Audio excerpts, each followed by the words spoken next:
Cuffs are off, man. Get right. Too many left in these leagues, but I ain't gonna leave. I'ma get right. Get right. Down to the bottom and scratch it for all the. Hey everybody, Adam Rank here. What's up, everybody? It's Marcus Grant. This is AJ Dillon of the Green Bay Packers. I got to give a shout out to y'all at Get Right Fantasy. If you are not subscribed, what are you waiting for? You want to lose your league? Our league. Check out the Get Right Fantasy Network. You got to get right with the Get Right Fantasy Network. Best of luck with your podcast. Appreciate the support. And you're tuned in to watch my boys at Get Right Fantasy Network. Get you right.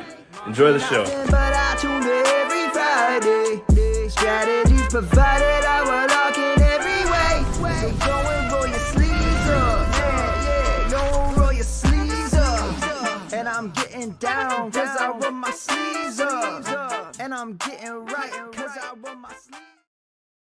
What up? What up? What up, world? We are back. I'm Anthony, aka Rasta, and this is Get Right Fantasy Network.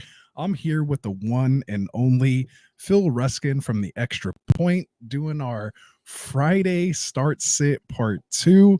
Phil, it's been a little while. How you doing, my guy? Glad to have you here. Good, brother. What's going on, man? Football's Friday. going. Football's going. Can we talk about one thing at the top here? Yeah, the show's forget the fact that Garrett Wilson most likely made catch of the year last night. I think we all can accept that. Did that dude have 3 one-handed catches? Like in the game? Yeah, did you not see? Like, I watched him tip. Yeah, that stab across the middle was nasty. Like, take one out in the air on that first down, and then obviously the monster in the end zone. He had 3 one-handers. Hey, like, Wilson, forget the catch of the year. Give that fool like player of the season, like, you know what I mean, like game of the season, like that, player of the week or something like that, at least. Well, right? He's got, they'll give it to Rodgers because it's a quarterback award, but right. No, that was good stuff, man. That catch was amazing. I don't think it was quite Odell. It was reminiscent. No, but like they said, he should be. I mean, Jordan should be on the phone with him right now, pulling him away from Adidas right away, because it was the Jumpman logo in football, which was pretty cool. But yeah, man, what a hell of a catch. I mean, yeah, and to get the shin down, so to speak, and technically you got the second foot even into, but the knee was out of bounds prior to that. But yeah, it was a catch, man. I mean, I liked it, but not quite Odell, but at least one of the top 5, I think, catches. I mean, it was nice because he's the tip of the ball like Odell, just not back like he was. I got home from trick or treating literally with like 3 minutes left in the second quarter. Right. So like, whatever, eat my dinner at halftime. And then, I like have it on mute because I don't want to listen to freaking Amazon commercials. Yeah. And then I turn it right on as it comes on. I turn the mute off and it's like Herb Street's like, I think it's going to be better in the second half. And Al Michaels like, you promise? And he's like, no, it's going to be better. And then all of a sudden we had a proper football game in the second half. And I'm damn glad I missed the first half. Took my daughter trick or treat, but I was just like, I think they did that kind of on purpose, they all knew like people were out trick or treating, it was just like, all right, let's get that all done. Happy Halloween. Yep. Right. And then they turned it on for the second half, but that's how those Thursday games kind of go. Sometimes you never know. But yeah, I mean, full PPR, I think Wilson put up 30 points. So if you had him, or you maybe traded for him with the Adams news, you're feeling pretty good right now about old Garrett over there. I mean, sometimes getting that number 1 coverage off you is a pretty thing. I'm just hoping the same thing kind of starts happening with Addison. Like that's what I'm looking for, is Addison to do some things like that. Maybe. Awesome. I would like the ghost of the Dolphins to resurge at some point this season, right? Like the savior Tua is back. So can we get a little Waddle and Tyreek, man? Can you all want to participate? Definitely in the game some Waddle. Yeah, I'm definitely looking for some Waddle love this week. Unfortunately, we don't get to cover that game. The boys covered it in part 1. So again, big shout out to them. Thanks for holding it down, guys, in part 1. So we're here with you guys for part 2. So we're going to cover the rest of the games on the slate here. I believe we have 8 games to go over here. We'll go game by game, tell you who we're starting, who we're sitting. We will discuss some of those fringe players, let you know kind of which way we're leaning.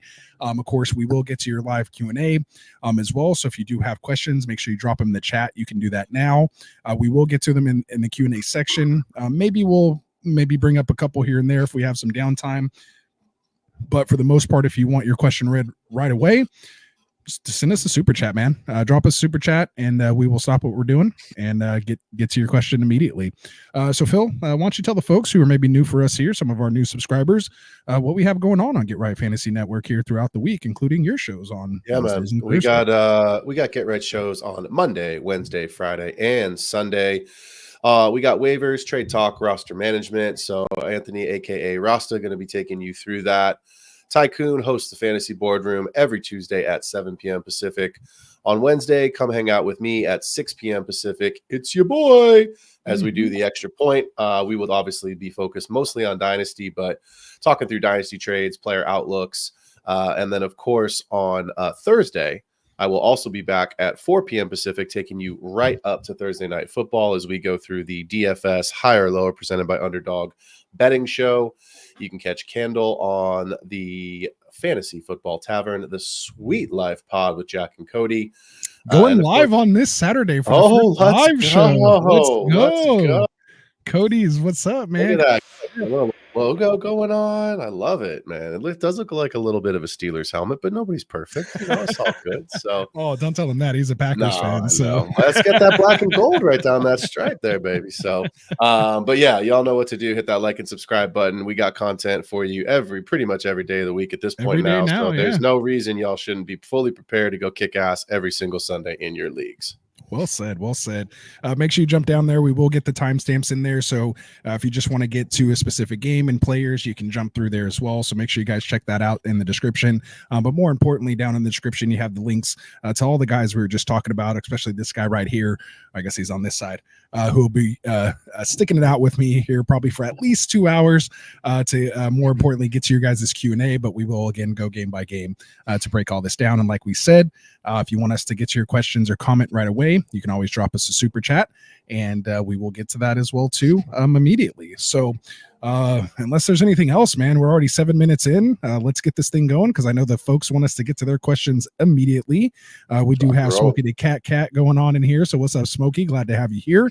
We will get to your question during the Q&A segment or maybe in between. Sometimes we'll take some questions in our little intermission between the after 4 games. So stay tuned to that. But other than that, man, you ready to roll our sleeves up and get this thing going? My sleeves are up, buddy. Let's go. Hey, you don't have to get ready if you stay ready, as they say. Right. That's what they say. Absolutely. All right, man. So this week we do have 2 teams on a bye. We do have the Steelers and Niners. So of course, keeping that in consideration.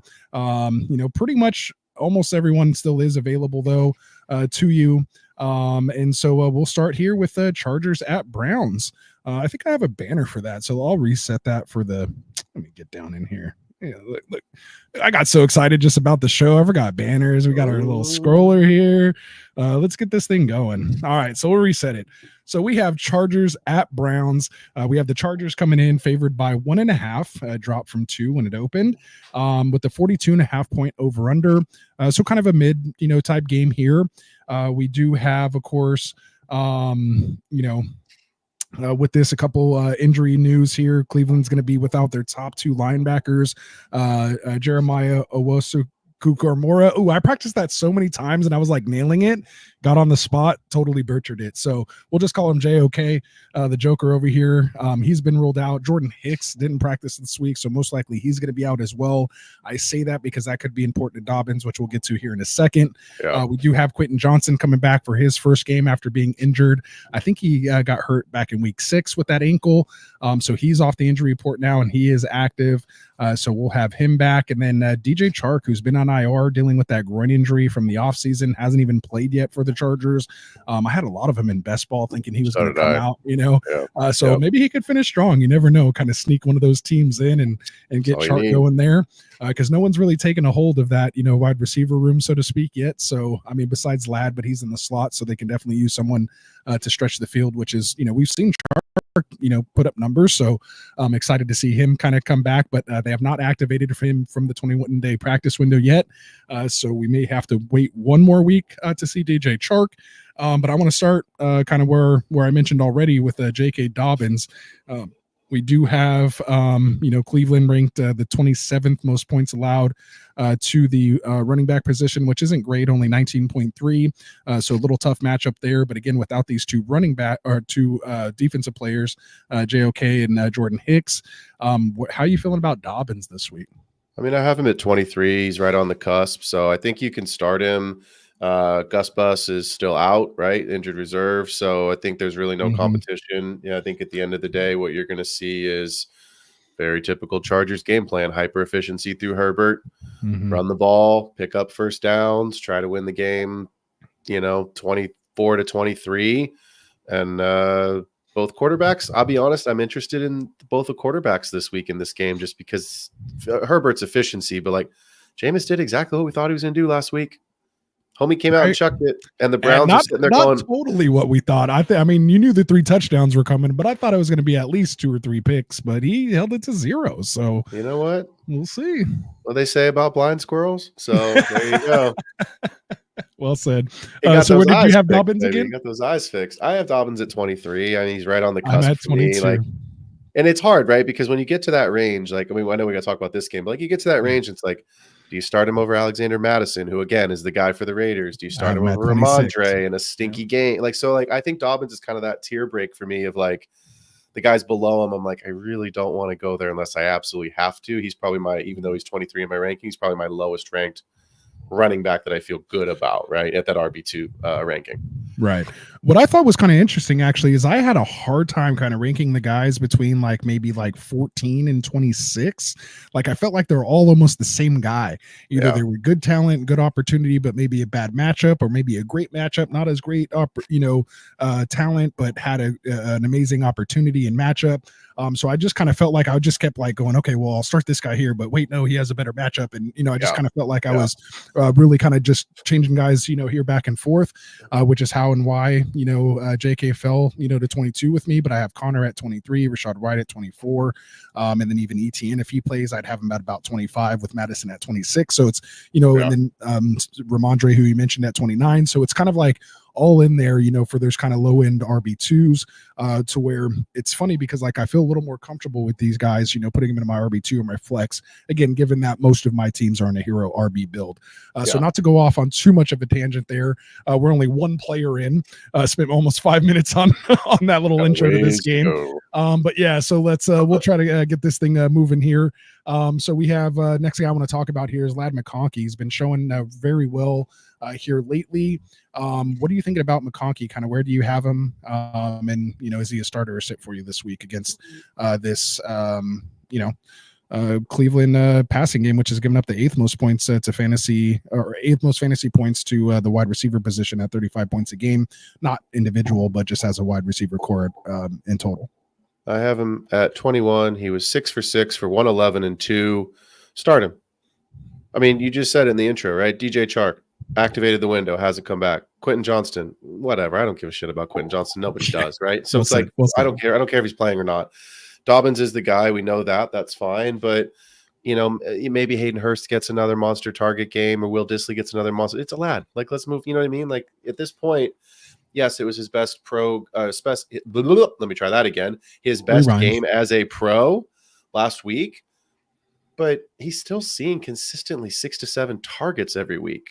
He just happened to catch them all and had the monster touchdown week. So he's going to get 6 to 7 targets. And if he turns that in, the floor is probably 40 yards and the ceiling is 111 and 2. So yeah, I'm in for that. For sure.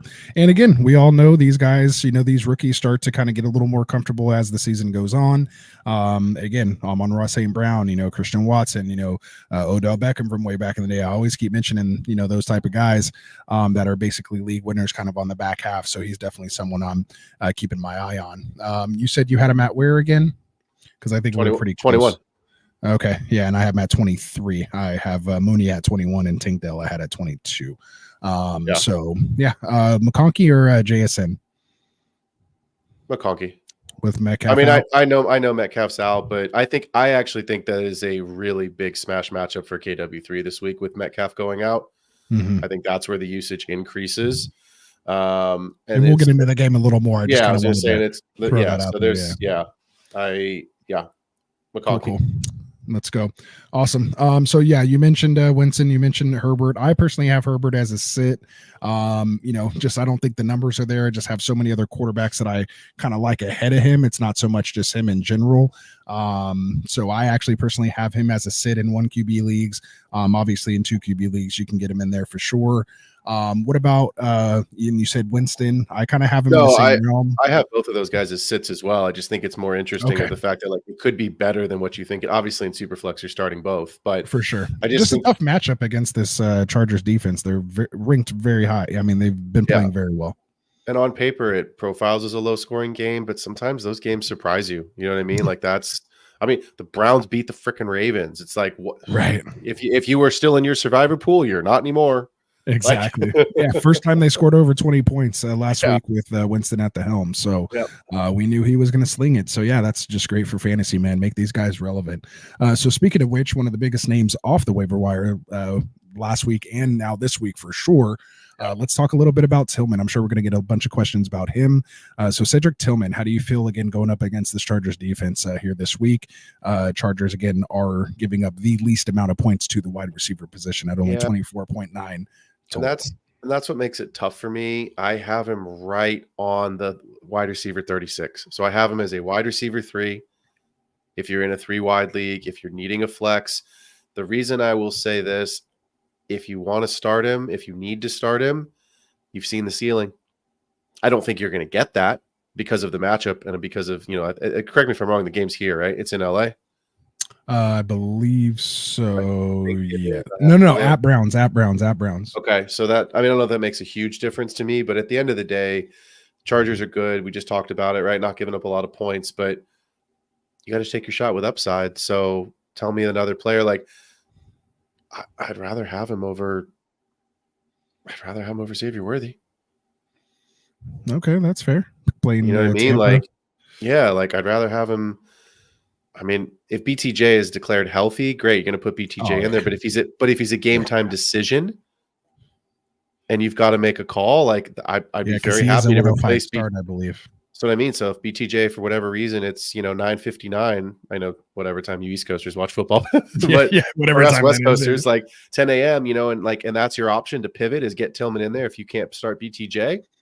Freaking great, awesome, give it to Again, the floor is probably closer to the median this week than the ceiling, but you've seen the ceiling. Exactly. And I don't trust Judy. I'm not starting Judy. I don't want any part of Jerry Judy. Nick Chubb's not great. You know what I mean? Like it's just there's just not much. It's Njoku and Tillman, and then move on. Right. Yeah, and that's kind of how I am as well too. Judy, I have down at 48. I'm a little bit higher on Tillman than you. I have him at 32, but basically in that same range. I have him ahead of guys like Myers, Pittman, Keon Coleman, and that could differ if obviously Cooper's maybe out. I don't know. I think I'd actually rank Coleman higher if Cooper's in than out, so to speak, which is a little interesting because he might get Jalen Ramsey over there. And then I have him ahead of guys like Jordan Addison and then, Worthy there as well. So, so that's kind of where I'm at with Tillman. So good stuff there. We talked about those other guys. You mentioned Chubb. I want to go back to that here really quick. Give me just your quick take on Nick Chubb, kind of where you have him. I have him at 28, so I kind of have him as maybe a flex option, but most likely a sit and still RB as your RB2. I still have a lot of other guys I'd rather go ahead with until I see a little more from him. I have him at 27. Oh, we're like right on. Hey, yeah. So imagine that. Yeah, I'm at 27. The narrative of Nick Chubb in 2 sentences is the same as it's been since he's come back. He's the only guy for volume, and you're hoping he falls in the end zone. All right. That's it. I've seen Eli Moore. Anything on Eli Moore coming off 12 targets last game? I mean, maybe a flex if you're in a desperate situation, but the problem with these guys, it's the matchup this week. It's the matchup, and it's the same thing we talked about with the Buccaneers last week. You just don't know which guy it's going to be. Could it be Elijah Moore's week this week and not Tillman? Sure, but the matchup says it's not going to be great for any of them. So I think the answer to the question is Njoku, to be fair. Yeah, he's literally the only guy I have as a must start in this game. Yeah, so he's definitely someone you're starting. And then, as far as the other Chargers wide receivers, I'm sitting all them. So with that said, let's let's move on here. Again, if you guys have questions, comments, let us know. Robert, we see your question in here. We will get to it when we get to our live Q&A segment. Otherwise, just hang with us, hang tight, and we will get to that shortly. Or, of course, you can always send us a super chat, and we'll get to it right away. So we will move on here. Next game on the slate is going to be Patriots at the Titans. We have the Titans coming in at 1-6. The Patriots are 2-6. We have Tennessee favored here by 3.5 with a 38-point over/under. I think the only reason that probably is because Drake May is questionable, still dealing with that concussion protocol. He was limited in practice, but they haven't ruled him out, so there might still be an opportunity for him to play here this Sunday. L'Jarius Sneed, who's a big time. Usually I don't mention these defensive injuries, but someone like Sneed is going to make a difference, so I like mentioning that when we're talking start-sit here. So Sneed is going to be out dealing with that quad injury. And then the surprise, stuff here with Spears, who logged that full practice on Wednesday, but then I think he went DNP or limited. Yeah. No, And DNP. so, DNP. And so he's completely out, already ruled out this game. And then Tony Pollard popped up with a foot injury on this one. He's listed as questionable, didn't practice all week, but they haven't ruled him out like they ruled Spears out. So maybe they're just kind of resting him up and seeing if he can go. You probably saw the notifications all the leagues were in. I went in and just grabbed a bunch of Julius Chestnut there. So let's maybe just kind of start there. If Pollard and Spears are out, what are your thoughts on Chestnut? I mean, I don't even know who this guy is personally, but with the opportunity here, I mean, are we even pulling a trigger on this guy against this Patriots defense, who's allowed the second most points to the running back position? That's what has me intrigued. I mean, who's the quarterback for the Titans? Can they move the ball? I mean, I want no part of this game. You know what I mean? Hey, Mason Rudolph was looking like he was moving the ball a lot more than Will Levis. But, well, I don't know if that's really a compliment. No. You know what I mean? I'm not saying you and I could do better. They're still professional athletes, right? I'm not gonna go that far, but let's be honest, you're at the bottom of the barrel for talent there, boys, in the league. Look, the Patriots still do what the Patriots do well. They still take away your best stuff. It's ugly games. I mean, they beat the Jets. You know what I mean? It's hard. And the games have been close. It's not like getting blown out. They've held those games. I think Pollard's going to play. I mean, I put it this way. You know who I want in this game? Hunter Henry if I don't have a tight end. Calvin Ridley if I have nothing better, and that's it. I want nothing else to do with this game. Is the over-under going to be if Drake May doesn't play, the over-under is going to be 22, 24. I mean, it's going to be 38 might be a little much. Yeah, you know what you want to do? Draft, freaking put the kickers in your lineup if you play in a league with kickers like that. No, start the defenses here. Yeah, my problem with this game is I don't think there's enough talent on either side of the ball to really make an impactful week for your fantasy team. And I don't think it's going to be a high-scoring game. And those two things, to me, say stay away. For sure. And again, we still haven't seen that combination of a healthy May with a healthy Douglas. I'm still looking for that. So I'm still kind of holding on to Douglas there if I have him, but definitely not starting him with Brissett at this moment. Ridley, again, coming off that big game last week where I think he scored more points in the first quarter than he did almost combined of all the other 7 weeks leading up to that. Of course, we're sitting Polk, we're sitting Booty, we're sitting Boyd, Westbrook Akine will probably score a touchdown, but who knows? You're probably have two. Yeah, I was gonna say, that's just kind of how it happens, but you're not put him in your DFS lineup for exactly. So not a very fantasy friendly game here. So with that said, we will go ahead and move on. Hopefully you have better options than folks in this game, and hopefully we don't see a lot of this game on Red Zone. I'd be happy. All right, so let's move on here. We will go to the Bears at the Cardinals. We have the Bears coming in 4-3 at the Cardinals, who are 4-4. We have Arizona looking like they are favored here by only 1.5 at home. Usually you get the 3 points at home. So they're thinking the Bears might come in and do something here. 44.5 point over under. So there should be some points here in this game. Let's start here, folks that I'm starting in this game. At least we have some must starts. I think Swift has put together a nice kind of, 4 week, the last month he's been playing very well compared to how he kind of started off the year. So I think at this point you kind of got to ride that hot hand. I have him as a must start. Don't have him ranked completely high, but he's definitely in there as a solid RB2. I have him at 21. And then DJ Moore, just kind of based on where you have him and his potential. I kind of have him as a start, but he's a little more fringe. I think you have to start Connor. I think you have to start McBride. But let's talk about the quarterbacks here in this game. You have Chicago, great defense. They're giving up the second least amount of points to the quarterback position, only 12.5 in a 6-point per passing touchdown league. The way Kyler's been playing, we know his rushing upside, we know his weapons. Where do you kind of have Kyler this week is what I really want to know. Well, let me see. And this may be a personal question as well too. So just full disclosure, I have a lot of Kyler going on. I have him at 12.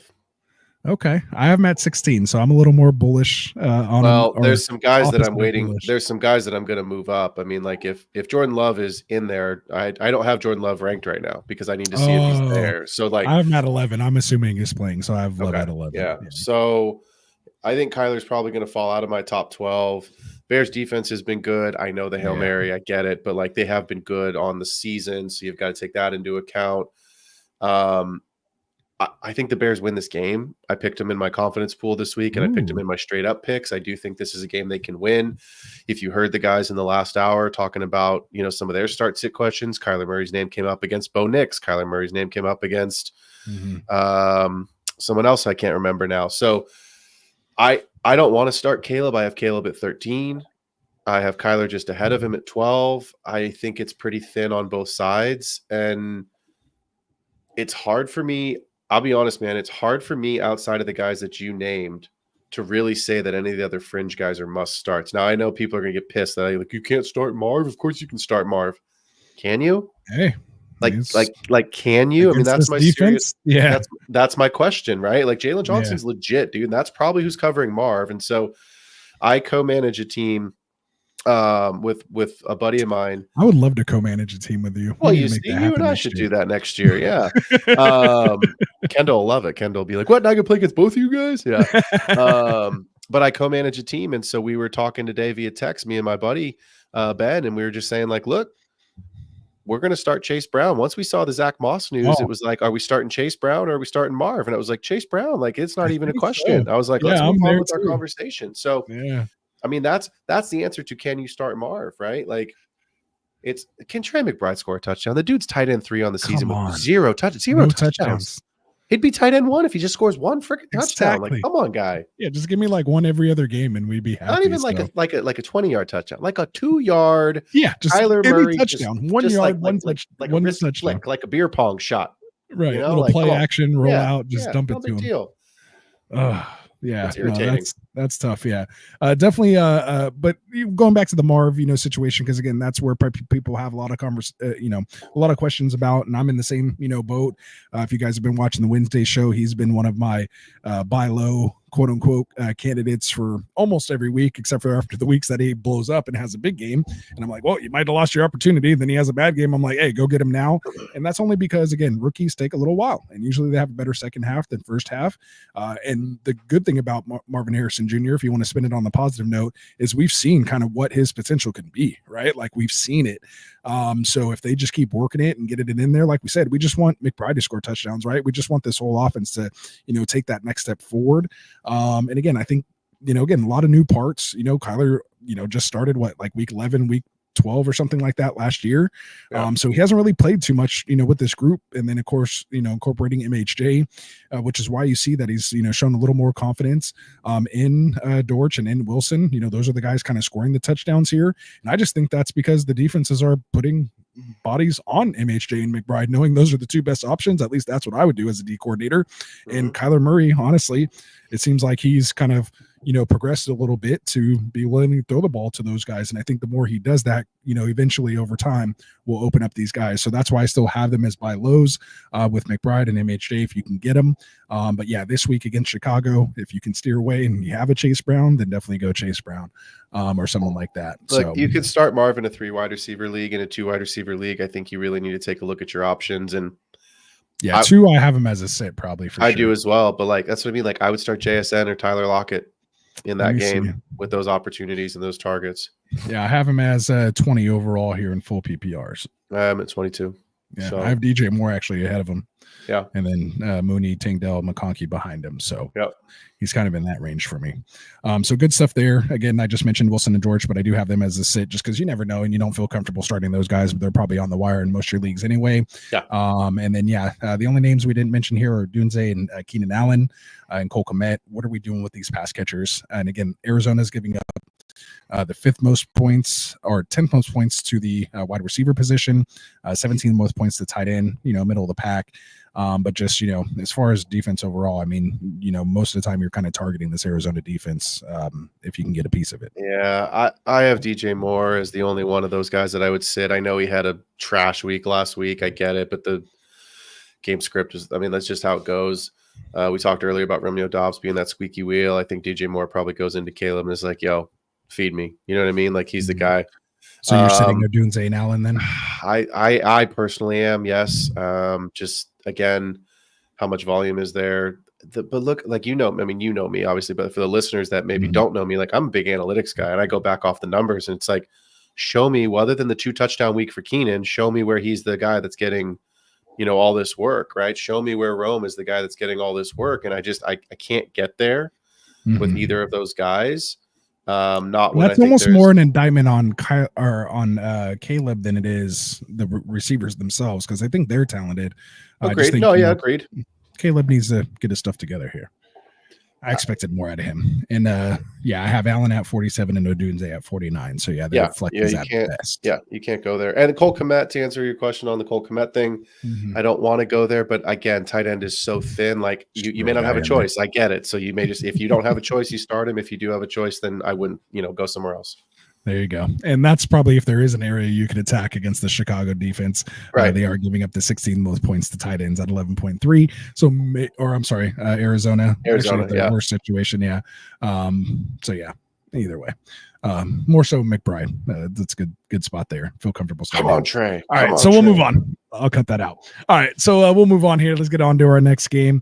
And again, Eric, what's up, man? How's it going? Again, keep your guys' questions coming here in the chat. We will get to them. Jonathan, we see your question here. We do have a live Q&A segment we will do when we get done with the breakdowns of our game. But just so you guys all know, we do have our rankings up on our website, getrightff.com.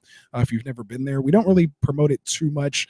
We don't really have articles and stuff on there. It's just kind of a place where we have our rankings and, a way to filter you to our YouTube shows, which is where we kind of concentrate the most of our content on.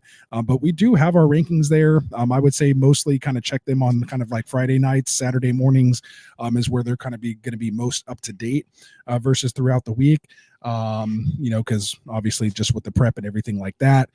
So if you're just looking for just, little questions like this, James Conner, Nick Chubb, you can go to our website there, look it up, and you will see that I have Nick Chubb at 28.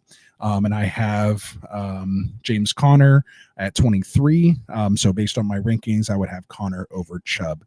So just using that kind of as an example. But Jonathan, if you're here and you haven't subscribed to us already, man, hit that like and subscribe button for us, man, as it goes for everyone else here in the chat. So we'll move on. Let's go Jags at Eagles. We have the Eagles coming in favored by 7.5 points. Big. That's a crazy spread. 45.5 point over under in this one. Eagles are looking a little better, here on offense. As far as things are going, but a lot of injuries kind of here on the Jaguar side of the ball, which is why we see that 7.5 point point spread there. BTJ is kind of the biggest one. I mean, I'm on the edge of my seat seeing how this one goes, dealing with that chest injury. Good thing is he practiced limited fashion pretty much all week. He's basically saying he's a game time decision, but Peterson came out and said today that no one at this point is playing at 100%, but he feels kind of confident, leaning towards him being kind of active from what I see. We've been doing this long enough to where you kind of hear coaches say, we'll see how it goes. We're taking it a day. But, just when you start to hear this stuff, often when I hear the verbiage that he's using, it sounds like most likely he'll be active, but, maybe in a limited capacity. But with no Christian Kirk there, obviously dealing with that shoulder, he's done for the year. And then Gabe Davis also banged up, dealing with the shoulder injury. He's going to be a game time decision as well.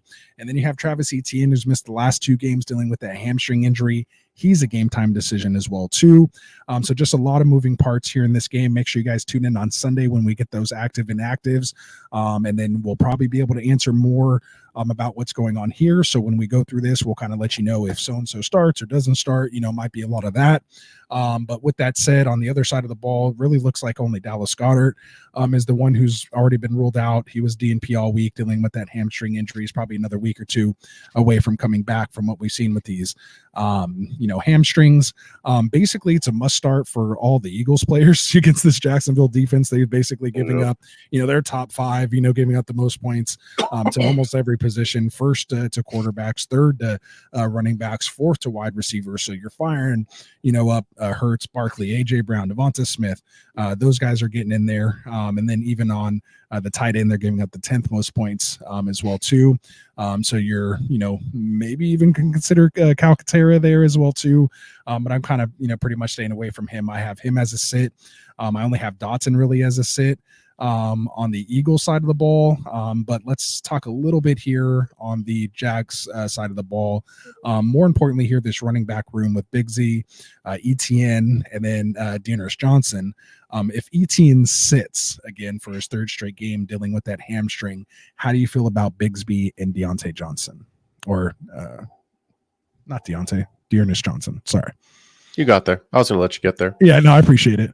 I mean, if Etienne sits, Bigsby's just fire up and start and player, and it's, obviously a volume play. I don't know that the efficiency may be there because he's also been banged up all week, but at the end of it all, you're just going for volume. Volume is king in fantasy. Everyone knows that's like golden rule number 2, right? Especially at the running back position. Yeah, exactly. So, and against this Eagles team, you can run on them. You know what I mean? Like, they're good. They're not great. This isn't the Eagles defense that went to the Super Bowl. So my issue mostly is just with like how healthy is Etienne, to switch gears there. Like if he plays, is it a split backfield 50-50? Because we've seen what that looks like when Tank gets the majority of the work, 55-45.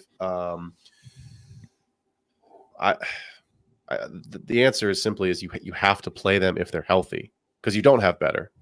Right. You know what I mean? Like, you don't. Like, I mean, if somehow, some way you were fortunate enough to pick up Tyrone Tracy, 1 or 2 weeks ago, then I would go there in a heartbeat. Right. Yeah. But like, who has concussion protocol? Who has passed? And I mean, I just put him in a lineup today. Actually, Zach Moss went out. Actually, activated him off my taxi squad in the league to pull someone in. So pulled him up. He was on the taxi squad. How good is your team? Pulled him up from the big leagues over there, from the bullpen over there. Brought him in. Yeah, let's not do a baseball show again. Last week, I was like, "What are we talking about? Who's even playing? Is it the World Series? Like, who's?" I told a couple people about that. You guys are terrible. You don't even know what's going on. But I'm like, hey, we're football through and through. Just so you guys know, we're not wasting our time with baseball. We got you guys on football covered. Seriously, bro. But with the Jaguars, look, like Gabe Davis probably isn't playing. He's questionable. Like, the whole team is questionable. Yeah. And so I think the only fire up Ingram though, right? Yeah. Oh, that's it. I mean, that's it, right? Like, Evan Ingram's the only one that you want in this. If Bigsby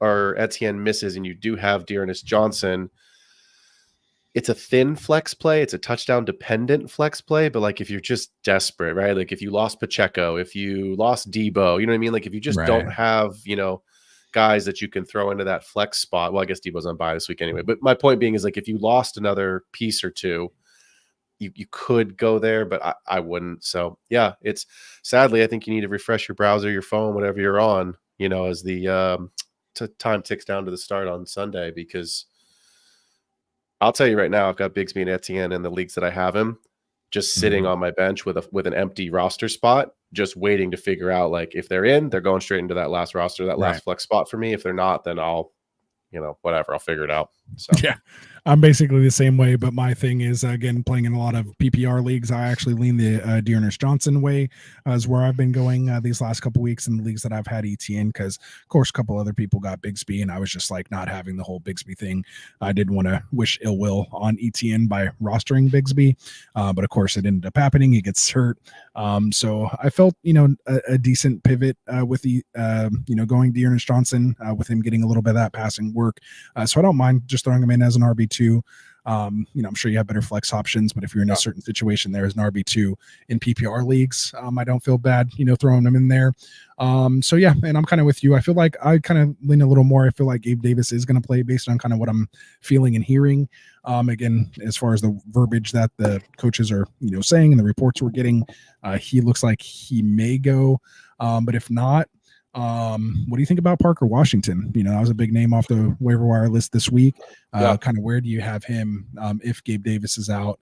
And let alone if both Gabe Davis and BTJ are out. Give me both of those answers for you. Yeah, I mean, I picked him up off waivers this week. It was a dynasty league, so it was a little bit. And just grab him. Yeah, just grab him. You never know.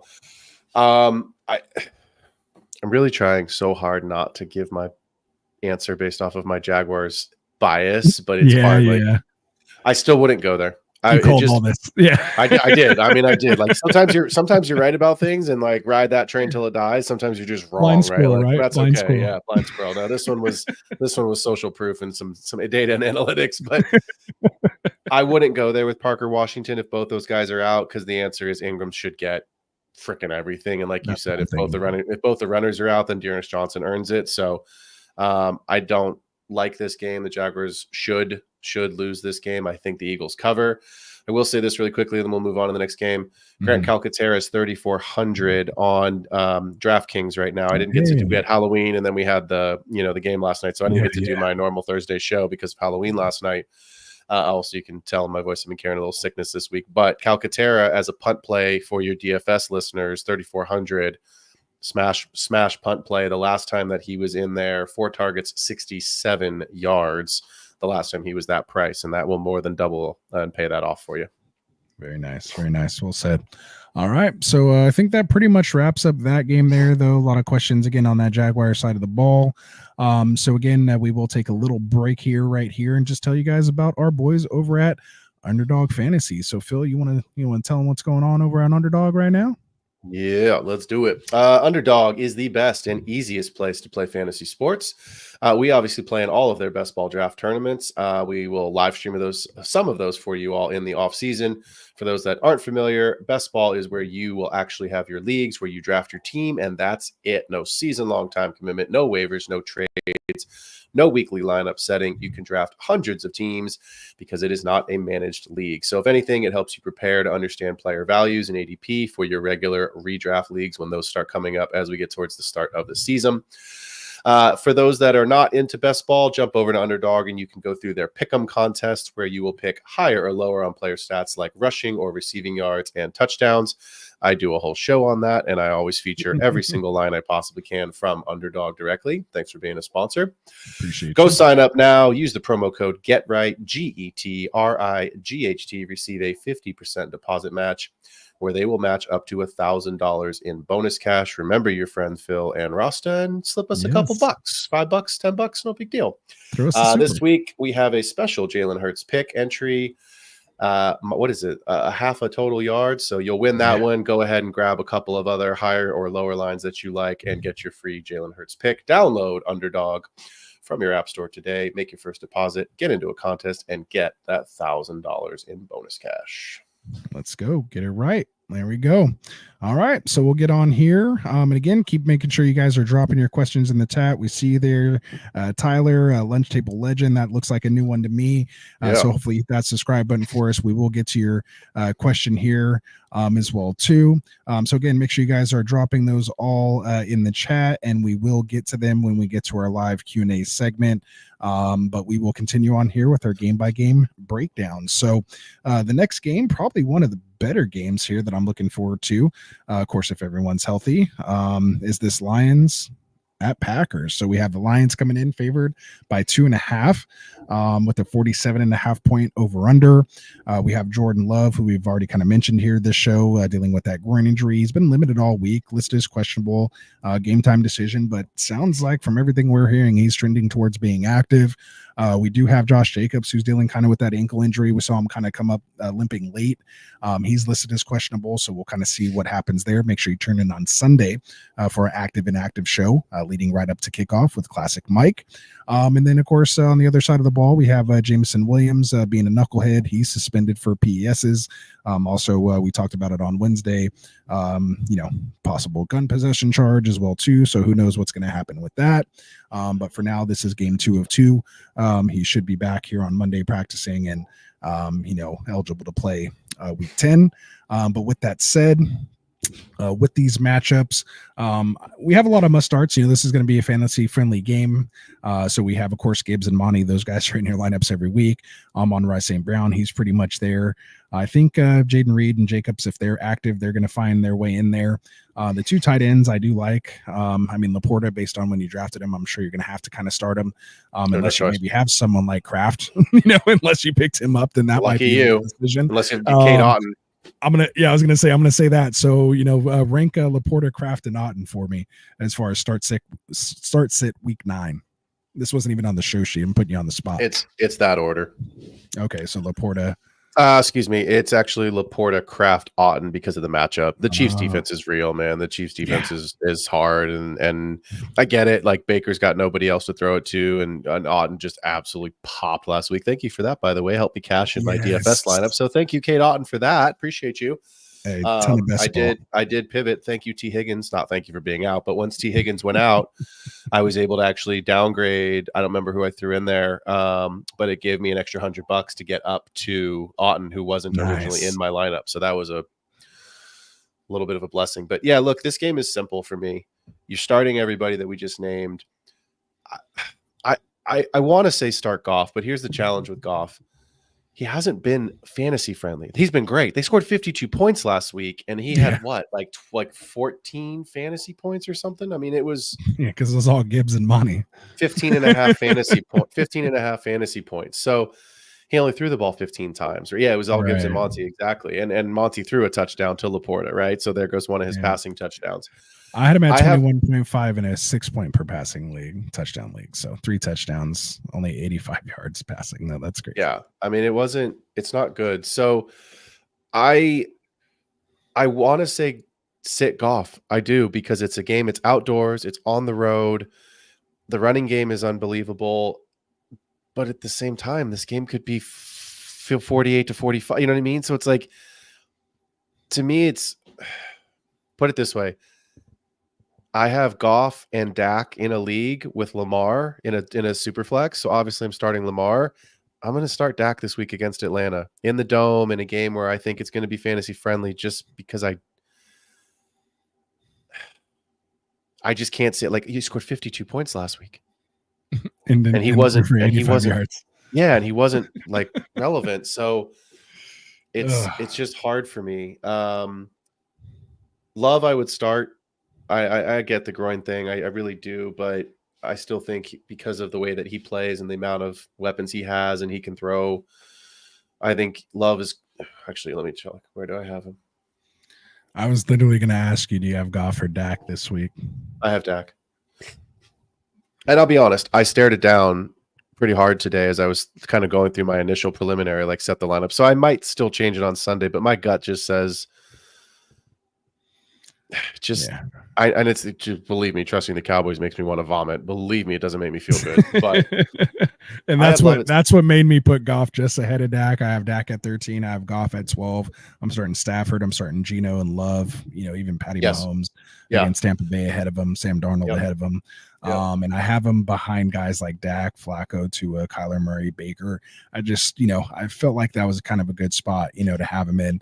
Again, it could be a shootout there with Green Bay. Again, if Love is, active, then, there could be a good amount of points again with the 47.5 point over under. You don't want to completely shy away. But like you said, you hope that, Goff is able to do something. Green Bay's decent. They're about middle of the pack, 17th against running backs here. But again, they probably haven't seen a backfield like Sonic and Knuckles. So we'll see how that may change after that. So it's definitely a tough call.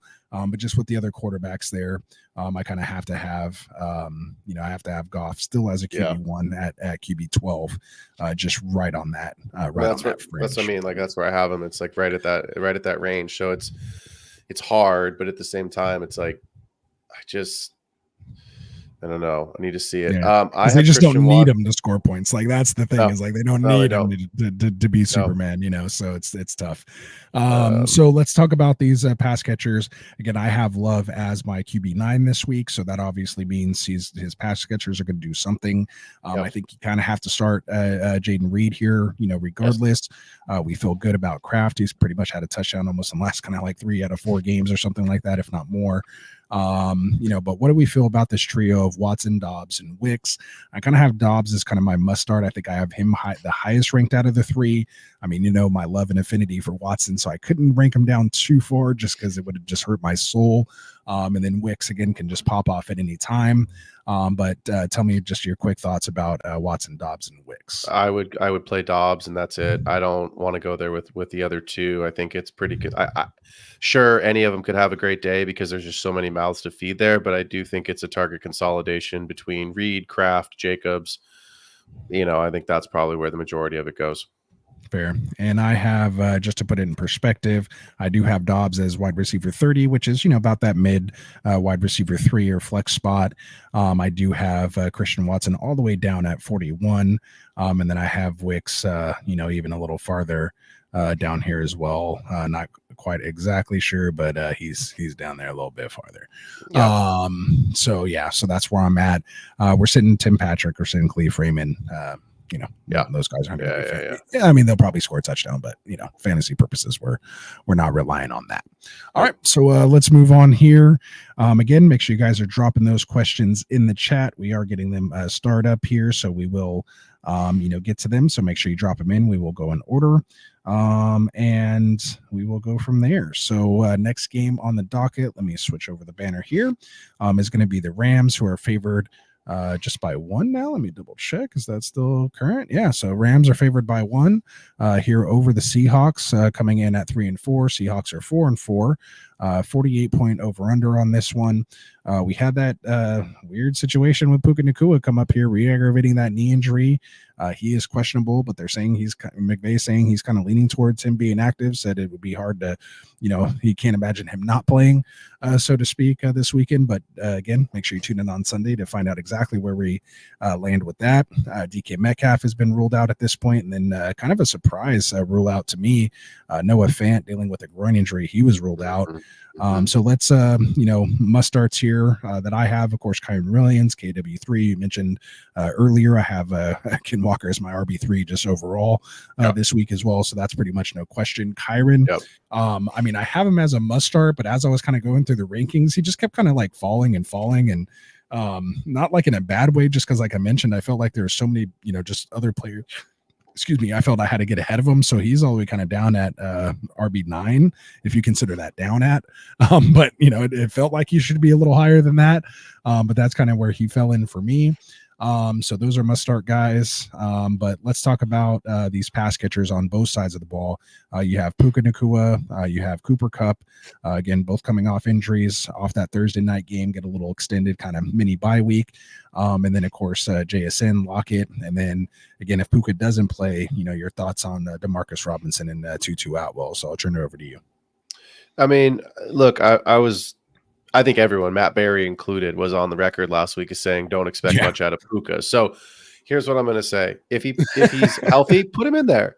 And look, and if it here's what I was thinking about last week. You remember that scene in Gladiator where like they're all kind of buddied up, and it was like, okay, the two of you are together.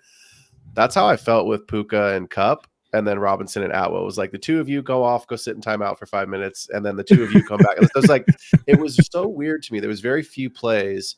I know Kupp had a knock and missed a couple extra plays, but there was very few plays where Puka and Kupp weren't standing right next to McVay on the sideline, and then obviously going into the game at the exact same time.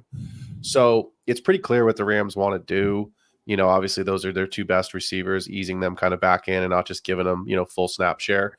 Yeah, I don't think they even played 50% of the snaps last. They didn't. I think it was like 42. Yeah. I think Mike texted us in the group chat. It was like, it was like a total of like 42 snaps for Puka and 41 or 39, something like that for Cup. Is pretty close. Obviously, if Puka's healthy, you got to start him and just live with the volatility.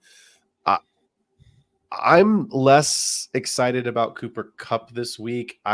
Just watching that game. It was a little more, 57 and 58, but Okay. about the same. But I mean, those guys are it usually just- 100%ers.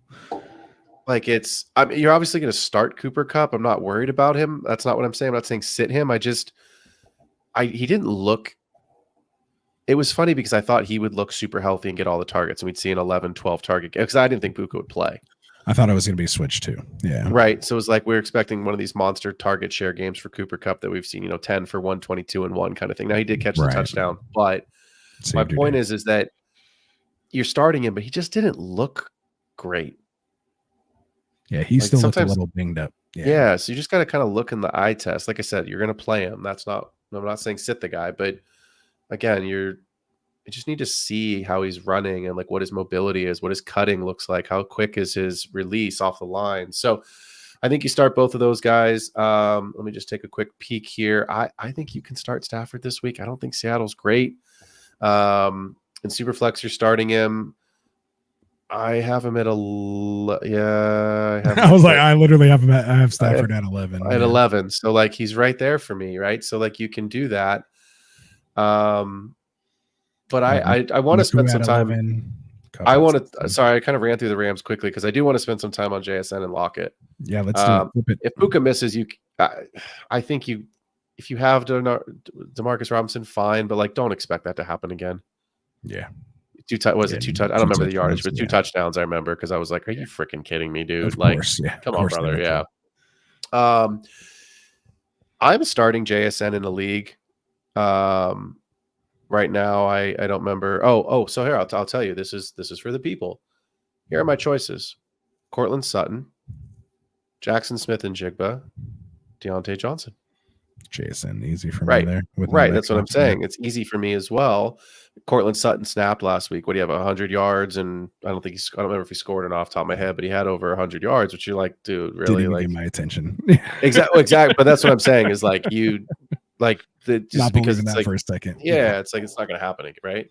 Yeah. So I think you can play JSN here.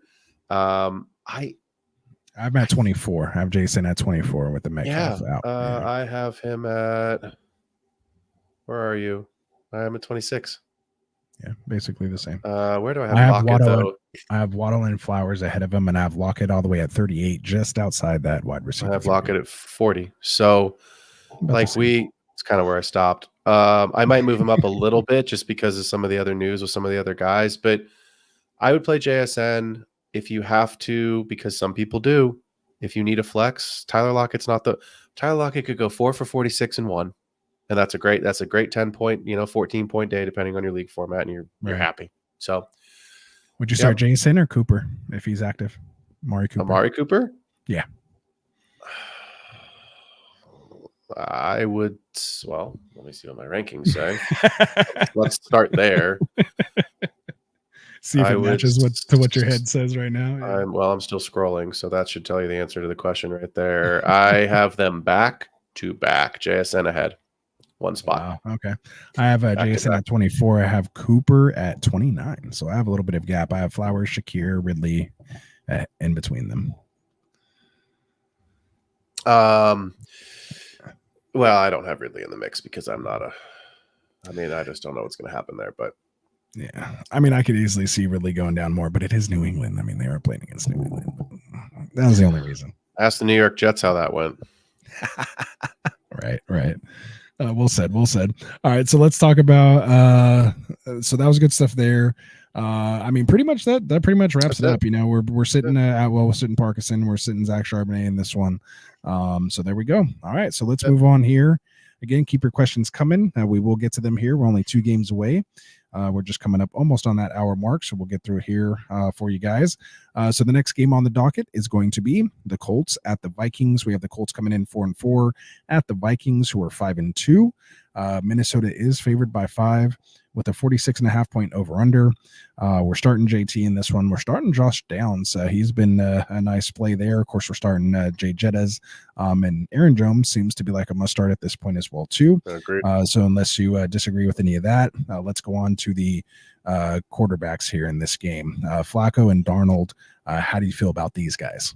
Start Flacco and Superflex, sit him in the single quarterback. I have him at QB 15 this week. I'm at 14. So yeah. The caveat is this: Flacco's kind of like a older version of Jameis Winston. Like he throws it. You know what I mean? Like he throws it. Like it's so. I still think there are better options in the quarterback position at the single quarterback leagues, but I am starting him over. I have to go and look at one of my leagues, but like Flacco or Kyler. Flacco. Yeah, I have Kyler at Flacco. 14. I have Flacco at 12. There's several spots where I'm starting him over him. Games in a dome. I expect the Vikings to be winning it, especially after losing 2 straight and going to Los Angeles on the mini bye week last week, right? So, I mean, I think there's potential for big points in this game, and Flacco chucks it. I'm not the betting guy. You guys all know that. I usually don't give my 2 cents about betting, but 46.5 for Minnesota at Colts at Minnesota in a dome, like you said, with Flacco at the helm seems way too low for me. Well, and we just talked about the Bears defense being a solid defense, and that's what we were kind of fading Kyler this week in MHJ, right? Like, yeah. So Flacco, start him in Superflex. I would fire him up there in Superflex, especially if your QB2 is Drake May, and you just don't know what's going to happen. You know what I mean? Like, just take the sure thing. Like, just take the guy that you know is going to play and just move on. Sure. How do you feel about Pittman? There you go. We're going Michael Pittman. I have him at 26 this week. So right outside the 2 wide receiver leagues, you know, kind of in that flex range, and in the 3 wide receiver leagues, you can play him. I'm higher on Pittman this week than I normally am because it's Flacco. Okay. Did you say 26 or 36? 26. 26. Okay. I'm at 34. So we're actually off a little bit on someone. I'm a little lower on Pittman. I just think it's because it's more Josh Downs. Still not the biggest believer in Pittman. Regardless, I mean, I know his games have been much better with Flacco. There's just other people I feel like I'd rather lose with than Pittman in my lineup. Fair enough. I mean, that's the last time they played though. Pittman had that 11-yard touchdown. He didn't do much afterwards for a little while, and then he got a bunch of garbage yards. But the Colts pass catchers get upgraded when Flacco is in versus when Richardson is in, and that's hard for me to say because I just, you know, we all want Richardson to be good because the potential is there for us to see, but the translation is clearly not. Yeah, you only want Richardson to be good if you're a Richardson owner. If you're an owner of any of the pass catchers, you definitely want Flacco in there. So 100%, yeah, 100%. Get that for sure, no doubt. Sam Darnold, start him. Sam Darnold. Sorry, I didn't. You asked me who I started in the quarterbacks, and we started talking about Flacco, and I went into the Pittman side there. But Samuel has looked good. He looked good. I mean, what was really disappointing last week in that Rams game was 14-14 at the end of the first quarter. The guys were both slinging it. Everyone's chucking it. Everyone's scoring. And then I don't know if they like. Yeah, that's true. Was it Darashaw out for the season? So that does make a difference, right? But they got the guy from the Jags there now. We talked about it on Wednesday, so at least they made a move. They recognize, you know, and to me that shows that the coaching staff realized that was an issue, and we all kind of saw it in real life. Like, hey, what happened? Like, you guys were rolling, and all of a sudden couldn't get anything off. You know, getting that pressure, and the ball started sailing and just incomplete. So the fact that they actually went and addressed that position, I think, makes me have more faith in him. Obviously, he's not as good as Darashaw, but you know, still better than who they had in there. So yeah, I have Darnold actually as my QB7 this week again. Hey, so do I. Okay, I'm like, I feel like it's just, again, this 46.5 point is not big enough. Like, I feel like this should be like 50-51. Well, I mean, look, the Vikings at this point are playing for kind of it's effed up to say because they're 5-2, but like they're playing for their lives because you can't let Detroit and Green Bay get away from you. Like, it's the best division of football. Like, the Bears are 4-3 and in the last. And they've lost the last 2 though. They were 5-0 and then they've lost the last 2, so they need a W. I mean, time. So that's what I'm saying. They're kind of playing for their lives because at some point, Baltimore's going to get things right. Pittsburgh has a 1-game lead, so like, in a weird way, you could get 3 teams from that division into. Sorry, that's the wrong conference. I don't know where my brain went there, but my point being is like you could get 3 teams from the NFC North into the playoffs. It's a very realistic possibility because the ANFC East is only getting one. Don't tell Mike. Yeah, exactly. It ain't gonna be the Giants. Good stuff. All right, so I want to hear what you have to say about Mr. Jordan Addison. Is there any potential from him here at all? How do you feel about Addison? I mean, it's okay. You can break my heart if you need to. I'm gonna break your heart. You have to sit him. He's like right there. He's right there. Yeah, to me, the ranking like doesn't. Well, that's your bias. Like that's my Jaguars. Like, I mean, that's really my what anti-Jaguars. Yeah. Like right, like I just it's mostly just anti-Trevor Lawrence, but I just again sometimes the rankings is just and you know me, I've already said it on this show. I've said it on a million shows, but like analytics and data, like I love math. Yeah, great, but sometimes you have to watch football and what do the eyes see? What does the eye test say? And right now, Jordan Addison doesn't pass the eye test. You know what I mean? Like it's just not. It's a get right game for him.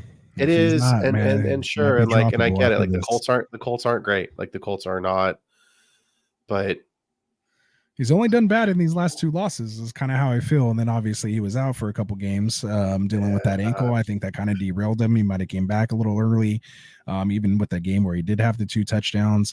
It wasn't great. He only played 66% of the snaps, just got worked in, very well. He's up, went to 89, 85, and then 92 this last game. So that shows me at least he's, out on the field more, just not garnering. But 8 targets. The targets, 3 catches, 4 targets, 3 targets. Like it just, and they were throwing it last week. You know what I mean? Against the Rams, like they weren't sitting around, like they were chucking it. So I can't go there. You could say the tackle thing might have been something with that, and when Justin Jefferson, if he would have kept eating, they would have rolled coverage. Like that's my only thing with Addison is I just feel like, Justin Jefferson is the best, if not, top 3, if at worst, wide receivers in the league. You figure he's going to get all the attention, so that should open up the wide receiver 2, almost like in a Garrett Wilson type situation. And so that's my whole thought process. That's what I'm holding out hope on. But this is definitely going to be a telling game here. If he can't do anything against Indy, I might wait 1 more week to see what he does at Jacksonville the next week. But after that, they get Tennessee, Chicago. I'm definitely not feeling comfortable starting him in those matchups. Well, if he can't get it done against Jacksonville, where everybody eats, then it's like he'll be droppable at that point. Yeah, unfortunately. I know they talked about this last hour, and I am going to disagree on the Hawkinson take. I'm sitting him. I am not taking him. I'm not. I can't do that. I just. You tell me the guy hasn't played competitive football in whatever week he went out last year. Almost with the ACL. A year. Yeah. I get it. Is Hawkinson going to be good the rest of the season? Probably. Is he going to be important to them? For sure. Is he going to be good this week as a startable fantasy tight end? I don't think so. Yeah, but again, these are the 2 guys that said to sit Puka last week too, so you never know. You never know. Hawkinson ain't Puka, but yes, I agree with you. But here's my honest take on Hawkinson. I think the ceiling is he gets 2 touchdowns off of 4 attempts. 4 targets, and 2 of those are red zone for 2 yards each. You know what I mean? Like that's it. He plays 37% of the snaps. He scores 2 touchdowns. Like that's 4 targets, 2 catches, 2 touchdowns for 15 12 yards. Yeah, exactly. Good stuff. Yeah. Which would probably be like tight end 3 overall for the week if he did that anyway. If not 1. So said. Unless Mark Andrews puts up like another 3 touchdowns or whatever. He's 35 and 2 touchdowns. Yeah. Mark Andrews is killing me. I mean, he's not, but like hurts my soul. All right, let's do the old Buccaneers. Yeah, there it is. Yeah, we're sitting Moai Cox, Pierce, Naylor. Not really touching those guys. All right, so last game on the docket here, and then we'll get to your guys' questions. So keep dropping them in there. We'll get to them. Last game here going to be for Monday Night Football. Buccaneers at the Chiefs. So you have the Bucs coming in 4-4. Chiefs, of course, last undefeated team, 7-0. Even though they've probably been the worst that they've been overall. Aren't the Chiefs, don't they just kind of feel like one of those your fantasy football team that's 8-0 there, but they got like all guys they just picked up off the waiver wire, and you're like, how is this team like undefeated? Like you just had the right matchups every week. The worst fantasy team in the league. You know what I mean? It's just one of those kind of like, see me in the playoffs and we'll talk about it, right? But yeah, that's actually when they actually play well. When your starting lineup is Kareem Hunt and Cedric Tillman and whoever else. It's one of those teams you're like, how did I lose? Joe Flacco and because Justin Jefferson every week 17 only puts up like 4 points. I don't know if anybody notices that, but as a dynasty Jefferson over, it's been one of the thorns in my side. Anyway, helps you get there right to the championship and then just lays an egg. And ask everyone who drafted at the 103 if they're still waiting for the ghost of Tyreek Hill to reappear on Halloween night, right? Like, come on, Tyreek, I know you're out there somewhere. There it is. All right, so we'll reset it. Bucks 4-4 at Chiefs 7-0. Chiefs coming in favored by 9 in this one. 45.5 point over under. A couple injuries in this one. You got Bucky Irving dealing with that kind of turf toe. From what it seems like, he's had 2 DNPs. Remember, they've only had 2 real practices. It's kind of like the Thursday practice, quote unquote, given that it's the Monday night game. They're saying he's expected to play though, even with the 2 DNPs. It's more management saying he's going to be dealing with it all season or the rest of the year, but he should be good to go. So I'm not so worried about Bucky there, unless it just gets re-aggravated and he ends up missing time. So that's always something to consider in the back of your head. We do have Sterling Shepard dealing with a hamstring injury. He was DNP, left the game early last week. Of course, they're still listing Mike Evans as a DNP, but we all know he's most likely out until after the bye. On the other side of the ball, you have Juju Smith-Schuster dealing with his hamstring injury. He's logged 2 DNPs, most likely trending towards out again in this one. So let's talk about, we'll start with the Bucks. I want to start with the running game here. Rachaad White, Bucky Irving. I think Sean Tucker, that ship has maybe sailed a little bit here. We can kind of put him in the review at the moment. Rachaad White, Bucky Irving, how do you feel about these guys? Where do you got them ranked? And what are kind of just your overall thoughts? 26 and 27 back to back. I would start both of them over Ramondre. I would start him over Javonte, even though Javonte's been good these last couple weeks. It's Baltimore, which does not give me great confidence. So I think you're playing them, and I think you're playing them for the simple reason that Rachaad White catches passes in your full PPR league, and they have no wide receivers. And Bucky has been fantastic yards after contact. He's obviously been worked in a bit in the passing game as well. So even in half, where it's not as valuable on those receiving targets, it is still valuable receptions. I'm fine with both of them, and I move on. Nice. That's it. We're a little bit separate on this. It's nice when we're not exactly the same every time. We'll give you a little more perspective on this because of those same exact analysis, just different conclusion, I guess you would say. I have Rachaad White up at my running back 24. Like you said, because the pass catching upside with that there, other guys I just feel a little more safer. Again, because it is still Kansas City and that defense is pretty much the number 1 defense right now. So there is just that caveat, or so I'd probably have him a little higher if it was a different matchup. But I definitely have Rachaad White there as that last kind of safe RB2 that I feel comfortable with. I do have Bigsby all the way down Irving all the way down. I have back-to-back Bigsby and Irving. And they're almost the same guy to me. But Bucky Irving down here at 31. And that's just because, again, against the run, the Chiefs are giving up the least amount of points to the running back position, 13.6 to the entire running back room on average on a weekly basis. So I'm just kind of shying away from any kind of, quote unquote running back against the Chiefs. But, with White kind of in that hybrid role, again, with no Godwin, with no Evans. And that's it, man. That's why I kind of pick him up. Yeah. That's what I get it. Chris Jones is a game wrecker. We don't have to say that every week, right? But it's just going to be dump off Baker because Chris Jones is going to be in his face. Hey, where's Rashawn? And that's why I think Rachaad White's there. But Bucky can do that as well, right? And I think that's the key. Is he actually out targeted him? I think this last game, didn't he? He did, and it's a poor man's Sonic and Knuckles. You know what I mean? Obviously Detroit is so much better, but it's a poor man's Sonic and Knuckles. I think they're both valuable. I think they both have a role, and at the end of the day, it's Cade Otton and insert wide receiver here, right? Like Sterling Shepard, Jalen McMillan. I don't want that. You know what I mean? In best ball, sure. In DFS, absolutely, I'll take a shot for $2,200 or whatever they were last week, but not this week. For sure. The only thing that worries me is just the fact that, again, against Baltimore, which you could say is kind of equivalent to Kansas City as far as against the run, he only had 9 carries Again, because that offense can put up points. Only 23 yards, 2.56 yard average. Kind of the day was saved because of the one touchdown, and then he did go 3 for 3 for 54 yards in the air, which kind of saved his day at 16.7 against Baltimore. But then as far as pure rushing, again, only another 9 attempts against Atlanta last week for 44 yards, much better average.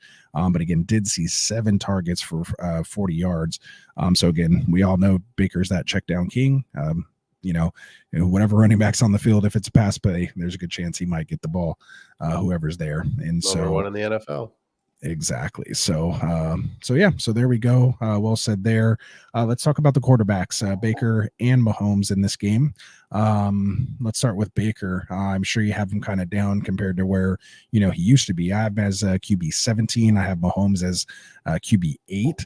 Just because this Tampa Bay defense against the quarterbacks, they've given up the second most points to quarterbacks at 26.6. Could be a get right game here for Mahomes. But what are you feeling here on these two quarterbacks? I'm not playing Baker this week, and super flex obviously you are, but you're not playing him in single quarterback. I have him at 19. I just don't like the matchup, and I don't like that it's Monday Night Football in Kansas City. I have been to Kansas City for a primetime game. It was Thursday Night Football. That stadium is loud. It is insane, and I get it. Baker has been crushing it this season. I just don't think this is the week. All right, there you go. And yeah, I'm basically right there with you at 17. What are your thoughts on Mahomes, though?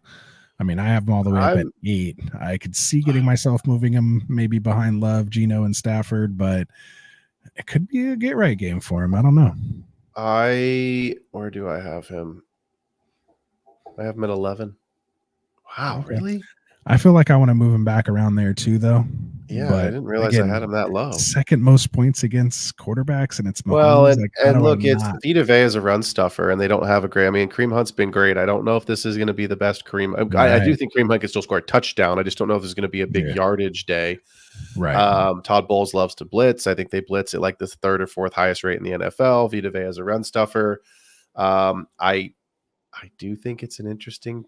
If there's going to be a time this year, Travis. Time to participate in football, son. Let's go.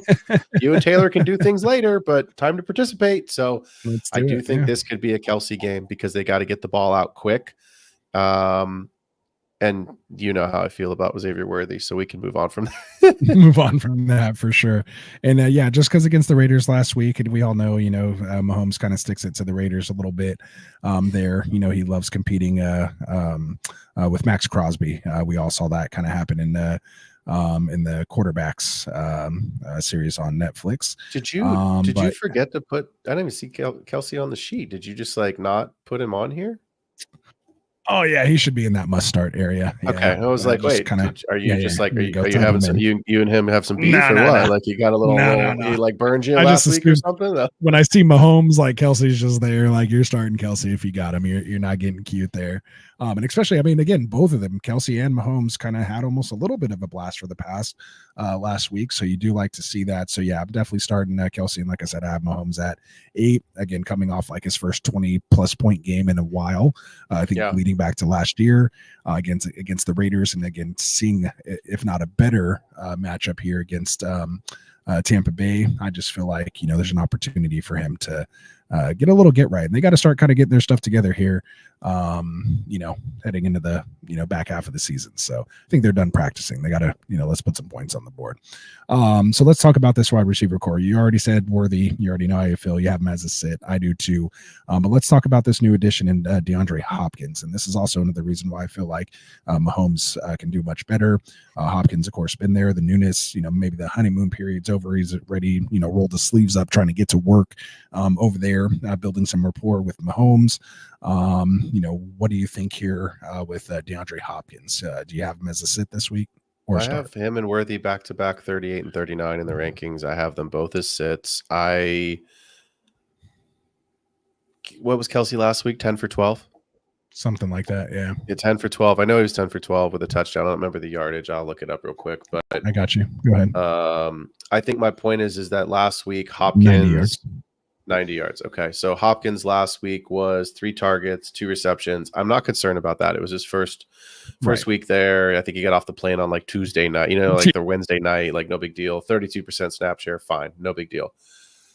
I still don't see a world where they're going to come off of trying. I know I just talked about Vita Vea and the run stuff, but like trying to get Kelsey in space and trying to still establish what they can with Hunt. I do think it's an interesting for some screen game. I think it's possible for a touchdown, but I do think DeAndre Hopkins is touchdown dependent to pay off the fantasy value this week, and Worthy to me is always touchdown dependent to pay off the value as well.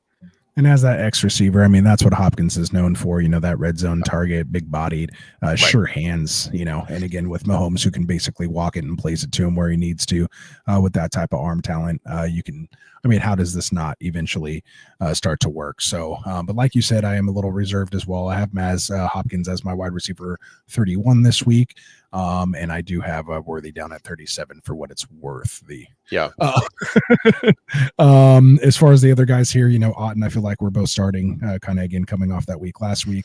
Hunt, you kind of got to play him based on history, volume alone. Talked about, and then pretty much sitting kind of everyone else in this game. I don't want anything really to do with Watson, Palmer. Shepard at this point, again, he's banged up. McMillan, not quite there yet.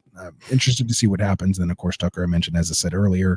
Anything else on this game? Are you ready to get some? The last thing is before Q&A is I think Jalen McMillan is a smash buy in Dynasty right now with the Godwin ankle injury because of the contract situation. Yeah, he's not free agent next year. He's not under contract. And obviously, being the wide receiver one before he went down, I believe he was going to get a second deal, probably like a Mike Evans deal, 2 years, with a 3-year deal with a 2-year guarantee, 1 third-year option.